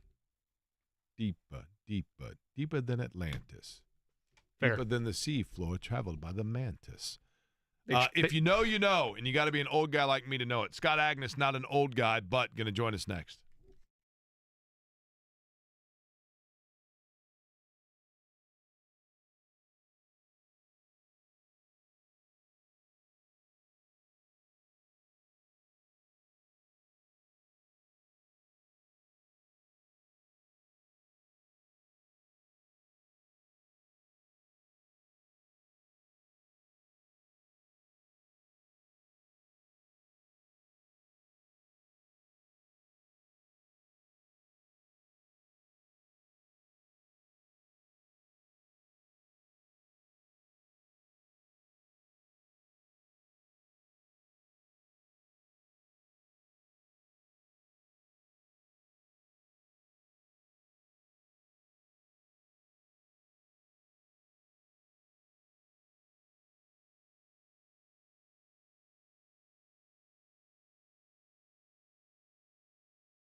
Little glimpse behind the curtain here. Eddie and Jimmy got to see the true style of the Custer with this song. Is that real? We doing that? What's that? Custer? Well, that was my nickname, like amongst my buddies. Really? That's cool. Yeah. Okay.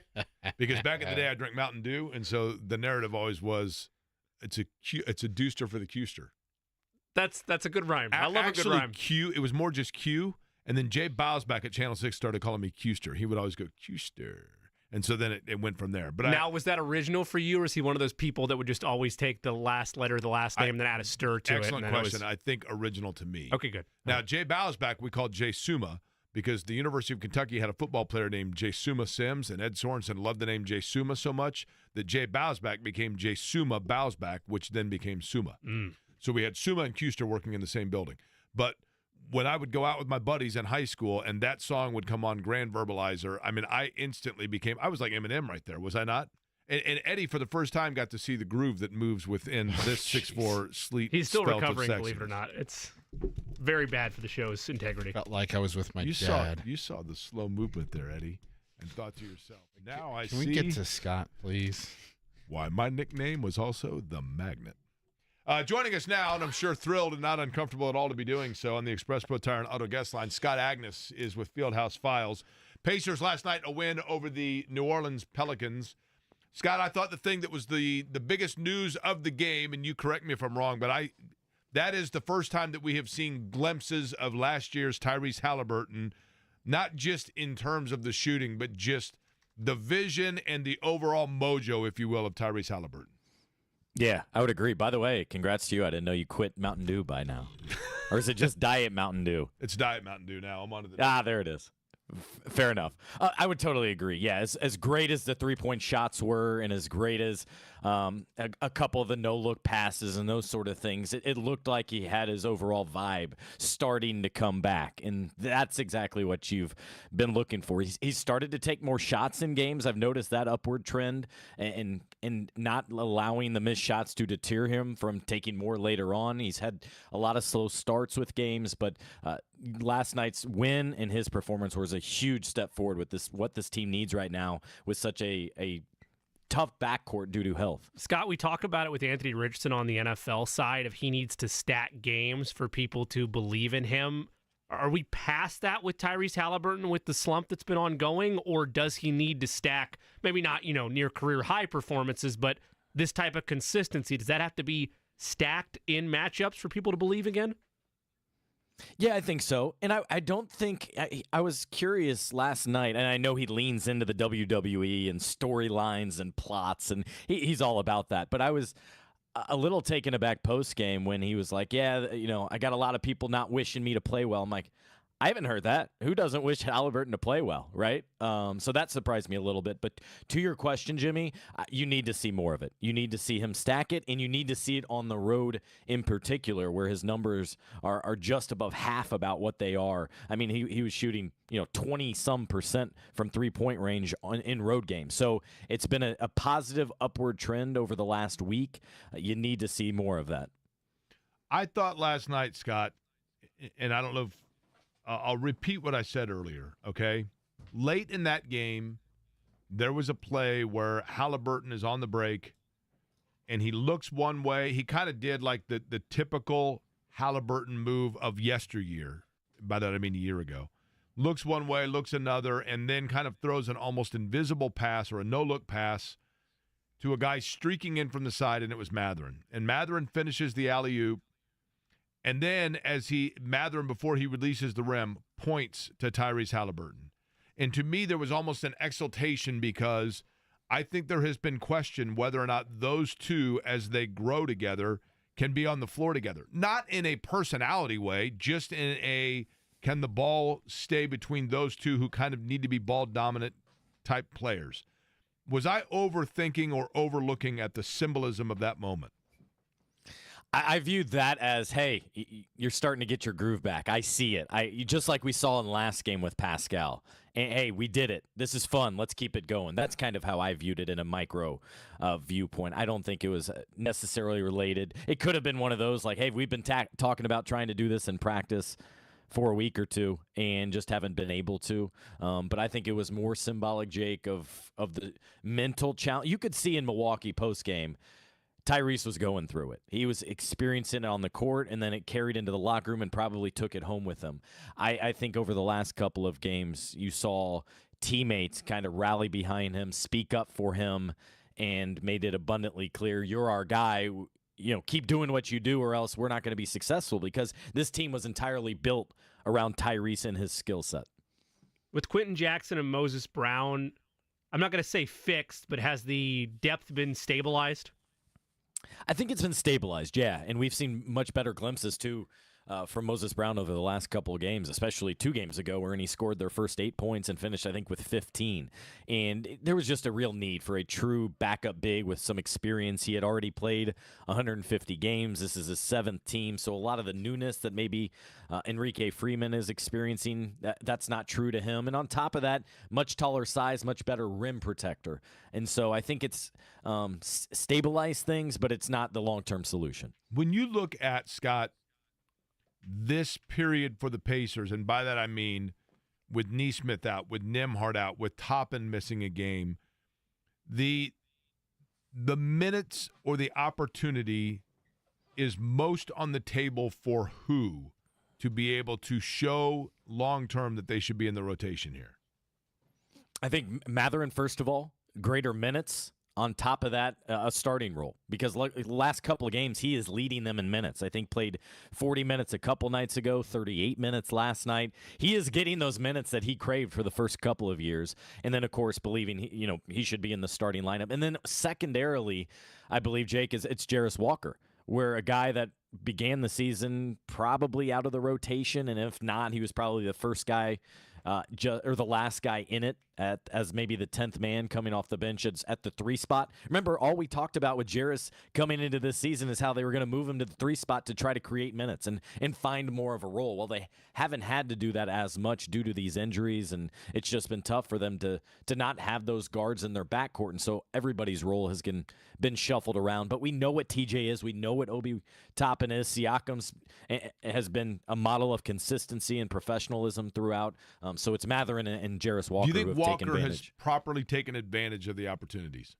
Not fully, not yet. I think there's been spurts. I thought last night he was just okay. I thought a couple games ago he was integral to a comeback and then a push later in the game. And I just want to see him get more of those consistent minutes out there, because it's tough for a young guy to play 7 and try to make a difference. So I think it's been a mixed bag thus far from Jarris and him in this new role. Scott Agnes is our guest. You find his work on Fieldhouse Files, covers the Pacers over there, and he joins us on the Express Pro Tire and Auto guest line. Scott, are we at a point where not just the depth issue that I asked about earlier, but from a rotation standpoint, where they are more comfortable with the minutes they are allocating with Nembhard and Nesmith still out? Comfortable with whom? Like overall, like where the minutes are being distributed, like guys they can point to and rely on, guys that are interchangeable. I feel like before and this goes to the larger question of depth, but before the addition of Brown and when they were still trying to just piecemeal things together, that you could look at a box score on a nightly basis and be like, oh, wow, they gave minutes here, and then the next night they didn't give minutes there. Like, are they more comfortable overall at a point of minutes allocation, especially with that second unit? Yeah, I think so. And to your point, like, you don't want TJ McConnell playing like 30 minutes. I think his superpower is from like 18 to 25 minutes per game, for example. Anything more than that, you're stressing it because of how hard in full court, for example, that he's playing. I think as a whole, especially with the starters, Jimmy, you'd like to get those minutes down each by about 2 or 3 minutes. Like Mathurin, if you could get him from 38 to 34. Haliburton, especially right now, if you could get him down to, let's say, 31, that would be ideal. But in totality, I think things have kind of settled in and have become a little bit more consistent in the expectation and the expectation for what the players are getting with the minute allotment. As we've basically seen now a 9-man rotation in the present. It felt like a real resurgency year last season for TJ McConnell. He's up in almost every metric or near career highs in every metric as a 31-year-old for most of last season, in a year going in where people wrote him off, or Rick Carlisle even mentioned that, well, I don't know where the spot's going to be rotation-wise right now for McConnell. We know he winds up carving out that role as the leader of the second unit through just, I guess a early stretch of the season to this point. Have you seen natural regression from him, or is he and some of his struggles a byproduct of what you outlined, which is having to play increased minutes because they're shorthanded? Yeah, I don't believe there's been any type of regression. There will be certain nights, I think, where him or Pascal might be the only two that are really having it out there. And those are the ultimate professionals I think we've seen on this team shine through more than anyone. I think probably the biggest thing that I would attribute maybe some lower numbers, and he hadn't really taken many 3-point shots lately. I would guess that's just more the influx of the lineups. You got a lot of interchangeable parts right now. You got a two-way guy that you would be expecting playing with the Mad Ants tonight, but in turn he's starting. And better than that, last week in Houston led the team in scoring, so that tweaks with both minutes and expectations of your role. So I am not concerned with TJ whatsoever. Pascal Siakam, Scott, and I know that we saw this. Obviously, we saw the Pacers with him in the postseason a year ago.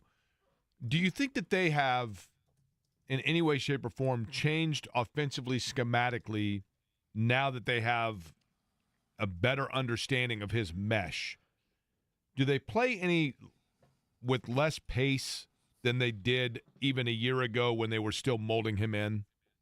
They're definitely playing with a ton of pace, or sorry, a lot less pace. I think they were second in the league last year, and last I looked, Jake, they were like 11th. So they're definitely playing slower. That's one of the times I think late in quarters you'll see the pace slows down, and you see an opposing team go on a big run against them. Now, with Pascal in particular, one thing I commend him as last year is fitting in right away, and not forcing his playing style or anything like that. He adapted, and now my biggest thing with Pascal, Jake, is late in games I'd like to see him get the ball more. Like, he had 12 points last night, only had a couple more shots in the second half and 2 more points, whereas he's a guy that he could score easily 25 points per game, but I think he was content with reading what the defense was giving, so he dished out 7 assists, and we saw a couple of those backdoor cuts with Miles Turner where he fed him. But he is obviously a much better player in a slower, more methodical type offense. That's kind of a one conundrum I will say with bringing him in, is his fit in terms of playing style is very different of what Tyrese and his led teams look like. Now, last night I was sitting next to compulsive gambler guy. I wasn't there. And well, this guy had the app on his phone, right? And during the course of the game, it was like he was playing Tetris, okay? And he had some sort of he had a parlay where he had the Pacers, and then Siakam had to hit 2 threes. He had Pacers money line, but Siakam had to hit 2 threes.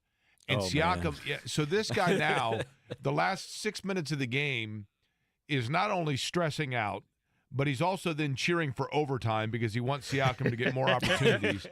And then when Siakam checks in the scoring table at one point, he's now yelling at Siakam, and he's telling him, listen, I think I know exactly who you're talking about, by the way. This right is what I need. I need 1 more 3, Pascal, and he's yelling at him. And I'm thinking to myself, how often do these guys hear this crap, right?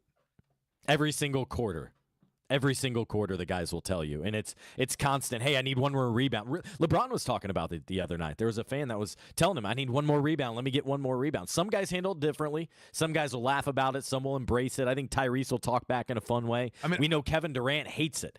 Durant will be like, I don't care. Scott, and I mean, we're being flippant here, right? But at some point for athletes, I would see how they also could find it somewhat concerning. Because some of these, it's almost like an entitlement. Like, no. I need you to do this for me. You're going to do this for me. You know what I mean? Like and it's almost, if you're a player, you would think, is this guy going to think that, like, I owe him the money? You know what I mean? Like, I'm costing him the money? Look at a player's mentions, Jake. Some will make it absolutely clear. Hey, man, you ruined my parlay. I can't believe you do this to me. I needed 1 more 3-pointer. Maybe that was your guy last night. Like, yeah, we even heard Tyrese open up a little bit about it last night, last year about it, saying, man, sometimes some of these fans, I'm just feeling like I'm a parlay out there and I got to hit a number for them. And that contributes to the mental challenge and mental tolls that these guys experience throughout a season. Absolutely. I don't think we even have a complete grasp of how toxic and how mainstream it is. What was the reason last night for Adam Silver, the commissioner, to be here? Do you know? I do, yeah. Each year, Adam comes here. It's usually a little later. It's usually probably December 18th, right before Christmas. It's all part of kind of celebrating Herb Simon and Steve Berman and what they do with Jack's Pacific and the annual toy drive and how much they give away. So it's one thing that Adam does every single year. It's just a little bit earlier this year. Because I noticed it's funny. You know, he was there. He went out at halftime, and they made recognition of what you're talking about, and then he did a few interviews. And the one person that I noticed, and I'm sure it was by design, but that he went over to talk to was Caitlin Clark, who is starting to become a regular at the games, right? Absolutely. And notably, sitting in her friend's seats and Tyrese Haliburton's courtside seats, obviously with their boyfriend and sitting next to Jade, Tyrese's girlfriend. So they've built up a relationship, which I'm sure basketball fans in this state love to see, like the two pillars and the two franchise players for each of these franchises. And what's so hilarious to me, Jake, is just so many of the similarities. I could go on for 10 minutes about it between the Fever and the Pacers, starting with Caitlin and Tyrese in the backcourt, their playing styles and those sort of things. But Caitlin, I bet, has been at 5 games already courtside, and probably most of them right there in Tyrese's seats. Iowa and Iowa State, of course, respectively. So entire state of Iowa's got to be thrilled by it. Caitlin's older brother, who recently got engaged, actually was a backup quarterback at Iowa State. So she's got that in her family as well, though. But it's definitely a fun rivalry. Scott Agnes is our guest, covers the Pacers for Fieldhouse Files, with us on the Express Pro Tire and Auto guest line. Scott, we talked about how important this homestand is for the Pacers. Still 2 left, Wednesday and Friday, Portland and Detroit, and then you're on the road for your next 4 in a row. In fact, 7 of your next 8 are road contests in an Eastern Conference that allows for margin for error right now. That's pretty significant because everybody's struggling in some capacity. What are you looking for over this next stretch, both to close the homestand and when they really hit the road for 7 of their next 8? Yeah, and part of the keys over the next couple of weeks is continuing to get through without several of those key guys, with Neesmith, with Nembhard, and with Ben Shepherd out. Probably all those guys at least for a couple more weeks. We'll see on those. But can they get to kind of December 10th is kind of the mental date that I've put in and get to that break. But so many of these teams are injured. I don't think they should go into tomorrow's game content because maybe a couple key guys are out on the other side. That Portland hasn't been very good lately. We've seen the dominance, Jimmy, from the Western Conference against Eastern Conference teams this season, and we haven't seen the Pacers as a whole consistently put it all together for countless games. So if they could take advantage and win all 4 of these games during the homestand, go into this road trip feeling good. Tyrese has his vibe back again, those sort of things. Miles Turner not allowing this ankle injury to keep him out any more games. Then I think you start to feel good about where this team is at by the time you start to get a couple players back or two. Scott, most importantly, and this is very important, Scott Agnes is our guest from Fieldhouse Files. He's on the Express Pro Tire and Auto guest line. I need you to do me this assignment, and then with all of the work that you do on Fieldhouse Files of even the off-court stories of knowing like the Adam Silver thing or, the Caitlin Clark connections, those things. This is the most important. And if you've got to write it down, that's fine. I can text it to you as a reminder, whatever it might be. I'm ready for you. I need advance notice on the Boomer birthday game when all the mascots are going to be here. I'm on it. Do you know when that is by chance?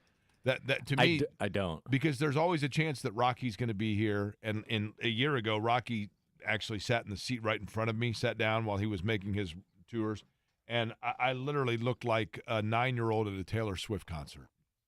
It was I lost my mind. Very reminiscent when we saw the duck at West Lafayette. Yeah, that if you ever got me in a situation where Rocky and the duck were like in the same room, forget about it, right?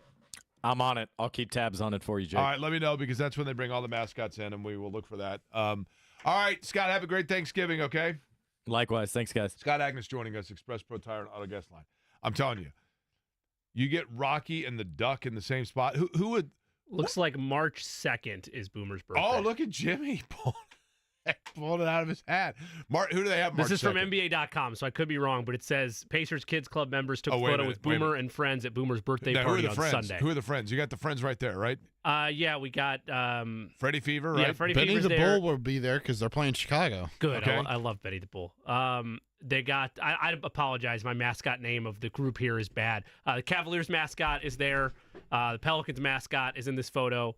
You got the Hornets mascot as well, but it's a condensed version. Now, do you remember This is when- from 9 years ago, by the way. I just was digging through the archives for you, okay? Do you remember New Orleans when they first got a team instead of the Pelican? Didn't they have the king crab baby mascot that looked like literally looked like a horror film character in diapers? It was Baby New Year, basically. Yeah. but like a more grotesque version. You know what the king crab baby is, right? Yes. And it was that thing. Yes. But literally, it looked like, you know what it looked like? It looked like that sloth from the Goonies, but rather after a slight diet and then on some sort of a cannibalistic war threat.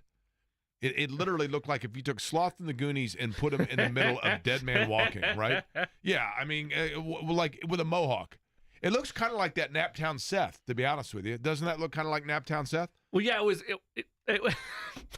A little bit? I mean, I was merely commenting on your mohawk comment. It's a crown because it's the king cake baby.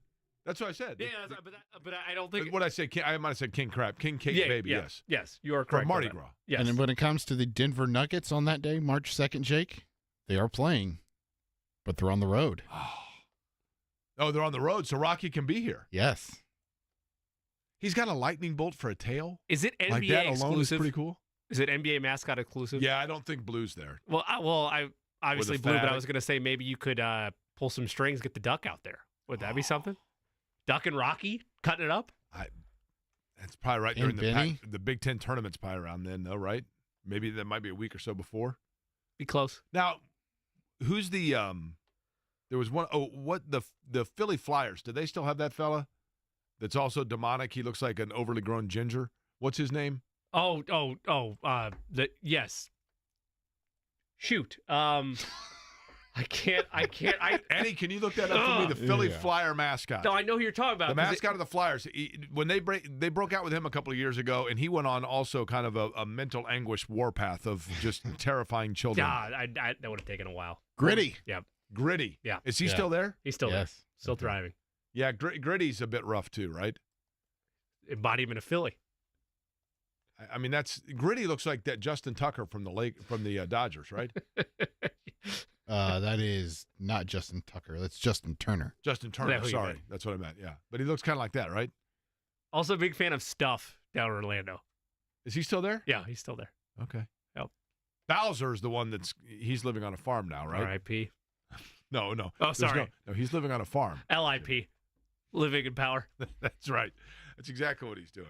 Tonight, power rankings, we'll call it that, in college football and what it could mean for Indiana. We will revisit and tell you who you need to be pulling for and against if you're an Indiana fan.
At the time of its release, this was the highest-selling debut album of all time from Boston, which, if you look at it, is actually the album cover is a guitar flying upside down. I think that's correct.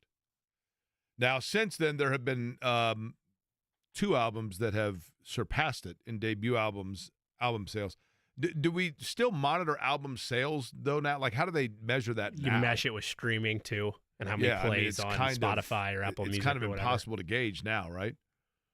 Appetite for Destruction and I believe Cracked Rear View both surpassed it in terms of sales. Tonight, college football playoff. The rankings will be announced. And, Jimmy, as we talked about earlier, for Indiana, the reality is that so Indiana's sitting there, and they're in this really good situation in this line of traffic trying to leave the infield lot of the Speedway after the 500, right? And they're sitting there, and they're looking ahead, and they're like, it's like the same 2 cars that are always in the front of the pack. This guy's trying to merge over, and this guy's trying to merge over. And then all of a sudden, a cop walks up to Indiana and goes, you're going to have to – need you to back up. Need you to back up a couple spots here. And it's like, wait a minute. I think things are starting to open up here. And they're going to cut off how many cars get out of here first. So Indiana's like, well, I guess I got to follow the cop's orders. So they start to back up, but then they notice that everybody that they're backing up behind, their car stalls. And so they're like, maybe now all of a sudden our situation is not as bad as we thought.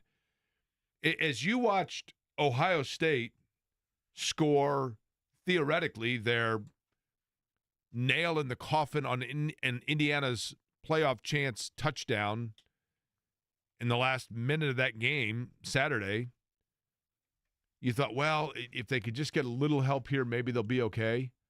And they got more than a little.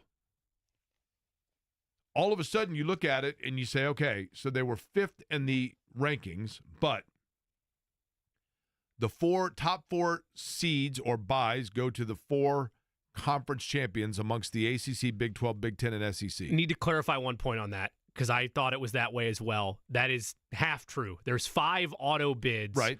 But right now, Boise State has the last spot. The Mountain West has it. Yeah, so I want to throw them in there. What I was going to say is the 5th spot is for any if I'm not mistaken, if a non-conference champion amongst those 4 finds their way into, what is it, like the top 5 or something, and then they're in, right? Isn't that what it is? So it is the mix of the 5 highest rated conference champions. I'm sorry, okay, hold on. It is the 4 conference champions and then the highest ranked non-conference champion, right? Non-Power 4. That's what I mean. Correct, but non-Power 4 ranking, which would be Boise State. Correct, but if the non-Power 5 team is ranked higher, which Boise State is right now, Boise State would be the recipient of the bye, and the Big 12 champion would be in the first round play. Got you. So that's still up for grabs, just from a strategical purpose. But either way, Indiana had the fortune. Alabama probably had this fortune too, ironically enough, because Alabama, when they lost, you would think is out, except for that there was all kinds of chaos because you had Ole Miss losing, you had Texas Tech losing. Now, Texas Tech is interesting because they still have a way to play their way in. A&M. Or A&M, excuse me. A&M has a way to play their way in because A&M who lost to Auburn. If they beat Texas, are in the SEC title game. What you need, in my opinion, what Indiana needs to hope for more than anything else, they need A&M to get bounced. They need A&M to lose to Texas because Texas can get into or not even get into the SEC title game. I think Texas is in. I think no matter what happens right now, Texas is in. I do too. 2-loss Texas makes it in over 1-loss Indiana, probably, if it came down to push and shove. Yes. If A&M were to win the SEC... By the way, that's not fair. I just want that editorial-wise. Yeah, we're not fair, talking about reality. what's fair. We're talking about reality. I understand. Yes. Texas A&M, if Texas A&M were to beat Texas, and then let's say lose to Georgia, then it's awfully hard to put Texas in without A&M. So you've got to bring A&M with. So now you've got Georgia getting in as the SEC winner. You have A&M in because they beat Texas, and you've got to bring Texas with them. So now you have 3 SEC teams in. We can do you this. need A&M to lose to Texas and not worry about this scenario. We can do this more tomorrow when the rankings are clear. I don't think we have time for you and I to go back and forth on that. I disagree with the back end of your statement. I think Texas A&M is done unless they win the SEC title game. I think as a 3-loss SEC team that's had too many, even if they beat Texas, I don't think it's enough. I think they have to beat Georgia and win the SEC title to get in. That's just even if they beat Texas. Correct. You think Texas gets in over A&M even if they just lost to A&M? I think it puts a tricky situation, but I think that they would go brand over head to head. That's A&M just my just feeling. lost to a below average Auburn team. Auburn, right? I think it was there's in Auburn though. I don't think that matters. Jake, in theory, yes, you're right. Head to head should matter somewhere. The committee has already shown places in the rankings where head to head isn't the be all end all for them, and I think the bad losses that A&M has already has put them in a spot where they have to win out, which would include beating Georgia in the SEC title Now, in the game. Big 12, you've got BYU. The Big 12 is also they can't figure anything out. You got BYU, Arizona State, Iowa State, Colorado. Theoretically, the only of these teams that could even have a conversation about getting in without winning the conference would probably be BYU, right? Even though they just lost to Arizona State, which makes it wonky. But BYU has been hanging around there the whole year. And it kind of feels like I shouldn't say they'd like to. There's not a favoritism here, but it does feel a little bit like BYU would be the team that gets the most benefit of doubt there. But, I mean, they're all the way down to 19 now. They fell massively. They have to win the Big 12 to get in and earn a spot there. The other thing about A&M, going back for a second, they're not a 3-loss team at that point. They'd be a 4-loss team. If they beat Texas and lost to Georgia, that's 4 losses on the season. They're not going to put a 4-loss team. That would put them out in there. But your one, and this isn't doomsday. Okay, then how about this? A&M wins the SEC. Then you're in trouble. Then you're in trouble because are they going to boot Georgia out? No, I don't think they boot Georgia. I think Georgia they make an exception for. So you would have Georgia, you would have A&M, and you would have Texas, all 3 out of the SEC, right? But if Indiana's 10 or 11 and you're only talking about one team moving up, Indiana theoretically is still in. It would just depend on what the bracket is. Because if A&M gets in, that's a bid stolen. That leads to, Eddie, the other situation. Okay? SMU and Miami are theoretically the ACC champions, or the ACC championship game, right? Yeah. Correct. If chalk holds, yes. Right now, sitting right behind Indiana, and I think this team will be behind Indiana tonight when the rankings come out. But Clemson is right there, and in their final game of the year, they get South Carolina, who's not the end-all, be-all, but is a ranked team. And if they beat South Carolina, based on reputation, I'm not saying based on this year. Trust me, I've watched them every game. But would Clemson sneak in over Indiana based on branding and based on the fact that they were able to have a stronger push at the end of the year? My personal belief is unless they win the SEC title, and the only way for that to happen is Miami to lose. You mean ACC title? Sorry, yes. Unless Clemson wins the ACC title. Because South Carolina, you're right, it's a win that would boost their resume, to be certain. But I'm at a juncture with Clemson, and just the way the committee is viewing the ACC as a whole, they would need Miami to lose this weekend, which would then allow them to play SMU in the ACC title game.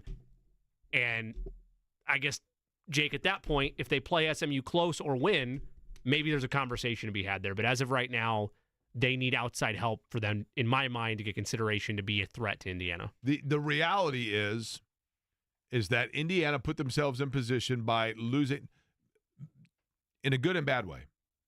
Indiana put themselves in position by losing to Ohio State to need help. They got the first half of that help with chaos after their game on Saturday. But then now they've got to wait for, I don't know that they need the help to secure themselves, but it would make them feel a lot better if some of those teams that we're talking about help take care of business for them, right? Yeah. If you made me choose right now, I would say they're good. The rankings tonight will tell that picture, but I think they're good. They got enough help from Ole Miss and Alabama over the weekend. How about Tennessee?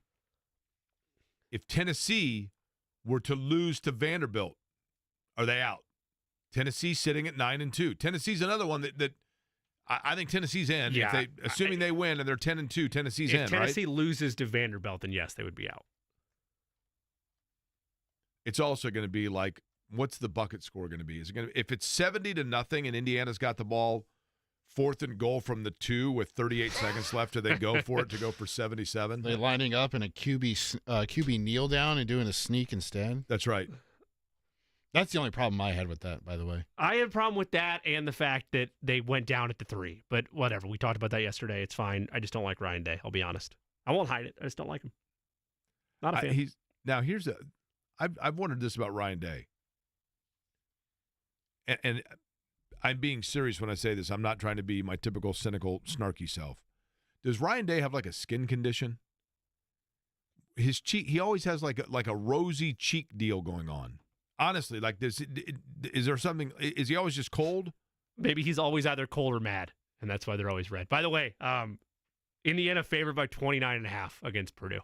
That's grown. It was 27.5. I would take that all the way up to 35. Yeah. I think they boat race him.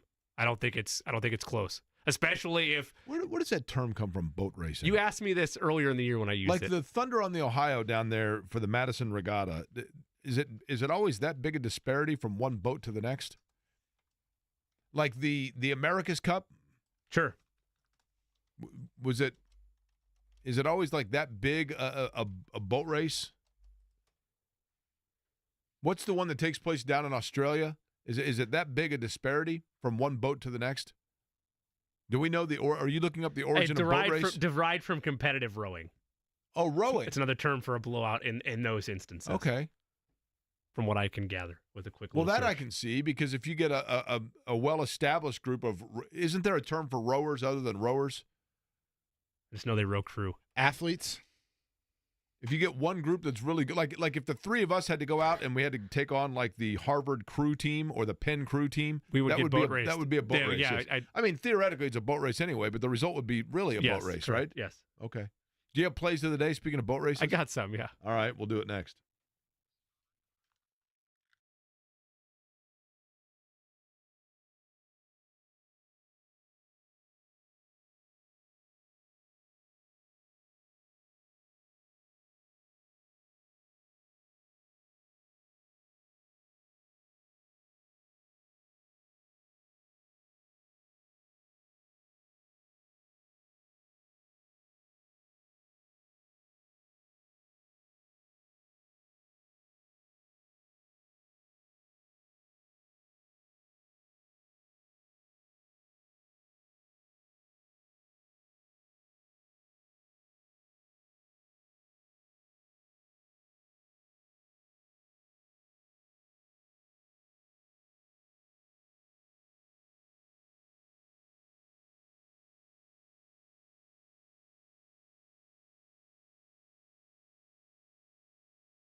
Plenty of bets in college basketball and the NBA, but also Champions League returns.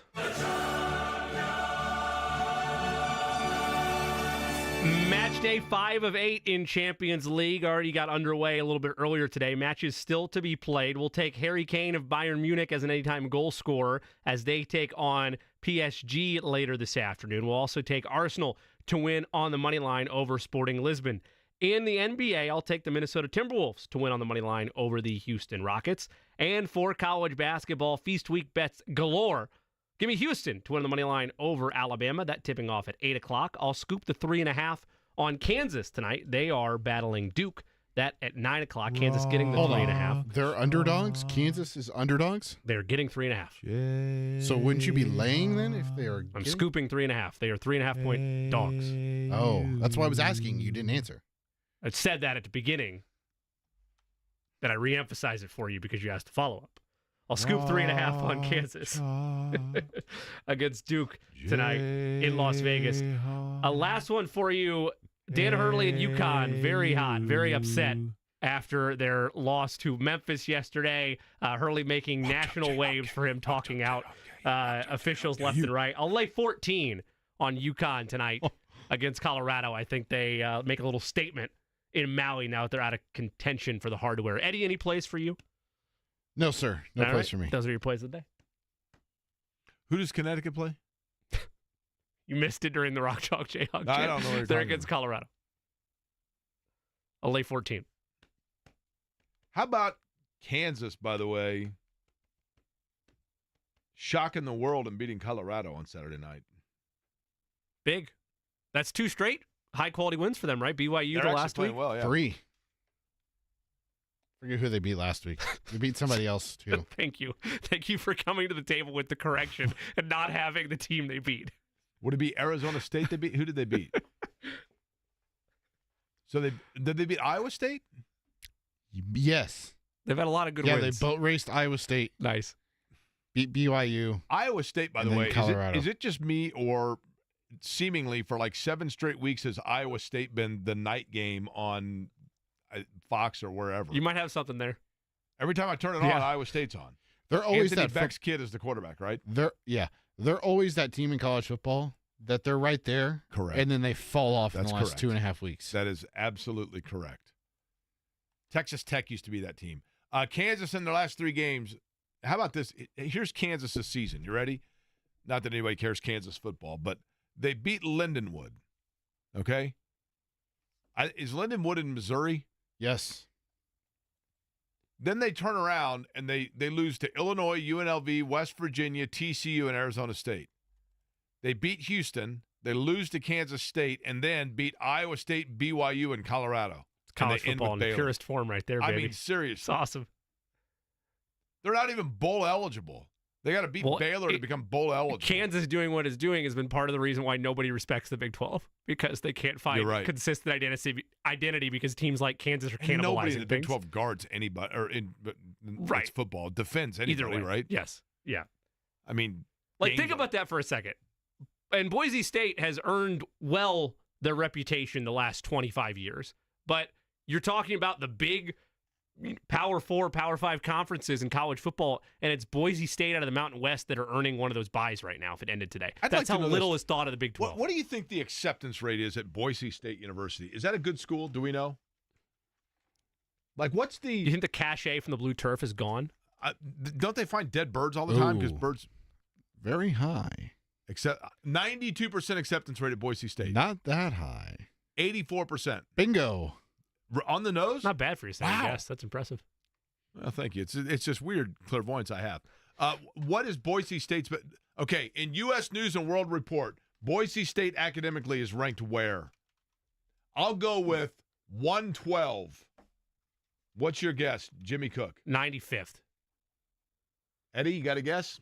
I'll do 190.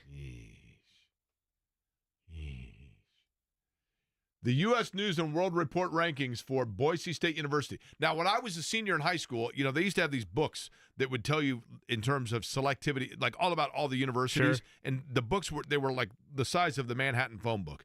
And they were broken down by section of least competitive, highly competitive. The least competitive section was the back. So these are the schools that had like a 95% plus acceptance rate. So when I got the book at B. Dalton Bookseller, I then took a ruler and slid it across to that last quarter to help me then lift the left side of the book, which was like 8 pounds, to the least competitive section, which was Western Kentucky, Arkansas, and Kansas, Alabama, and Auburn. Those were the 5 that jumped out at me. That's how I ended up at Kansas. Boise State in the U.S. News and World Report, number 296 in national universities. I win. 296. I said 190. Fair. You did. Wow. You did go deep into the 100s. I mean, that's 84% acceptance rate. Yeah, you are correct. The average SAT score, 960, a high of 1,200. Okay. I think Indiana is still in the field tonight, and I think that Hoosier fans are able to breathe easier after the rankings. Are you as confident or no? I think Indiana's going to be in, but I think they're going to be in very tenuously. I don't think it's because of the fact that there are going to be a couple of teams right there that are lurking. Couple of Chuck Shermans. They don't think they're supposed to be at the party, but they always manage to find their way there. And that would be my concern if I'm Indiana.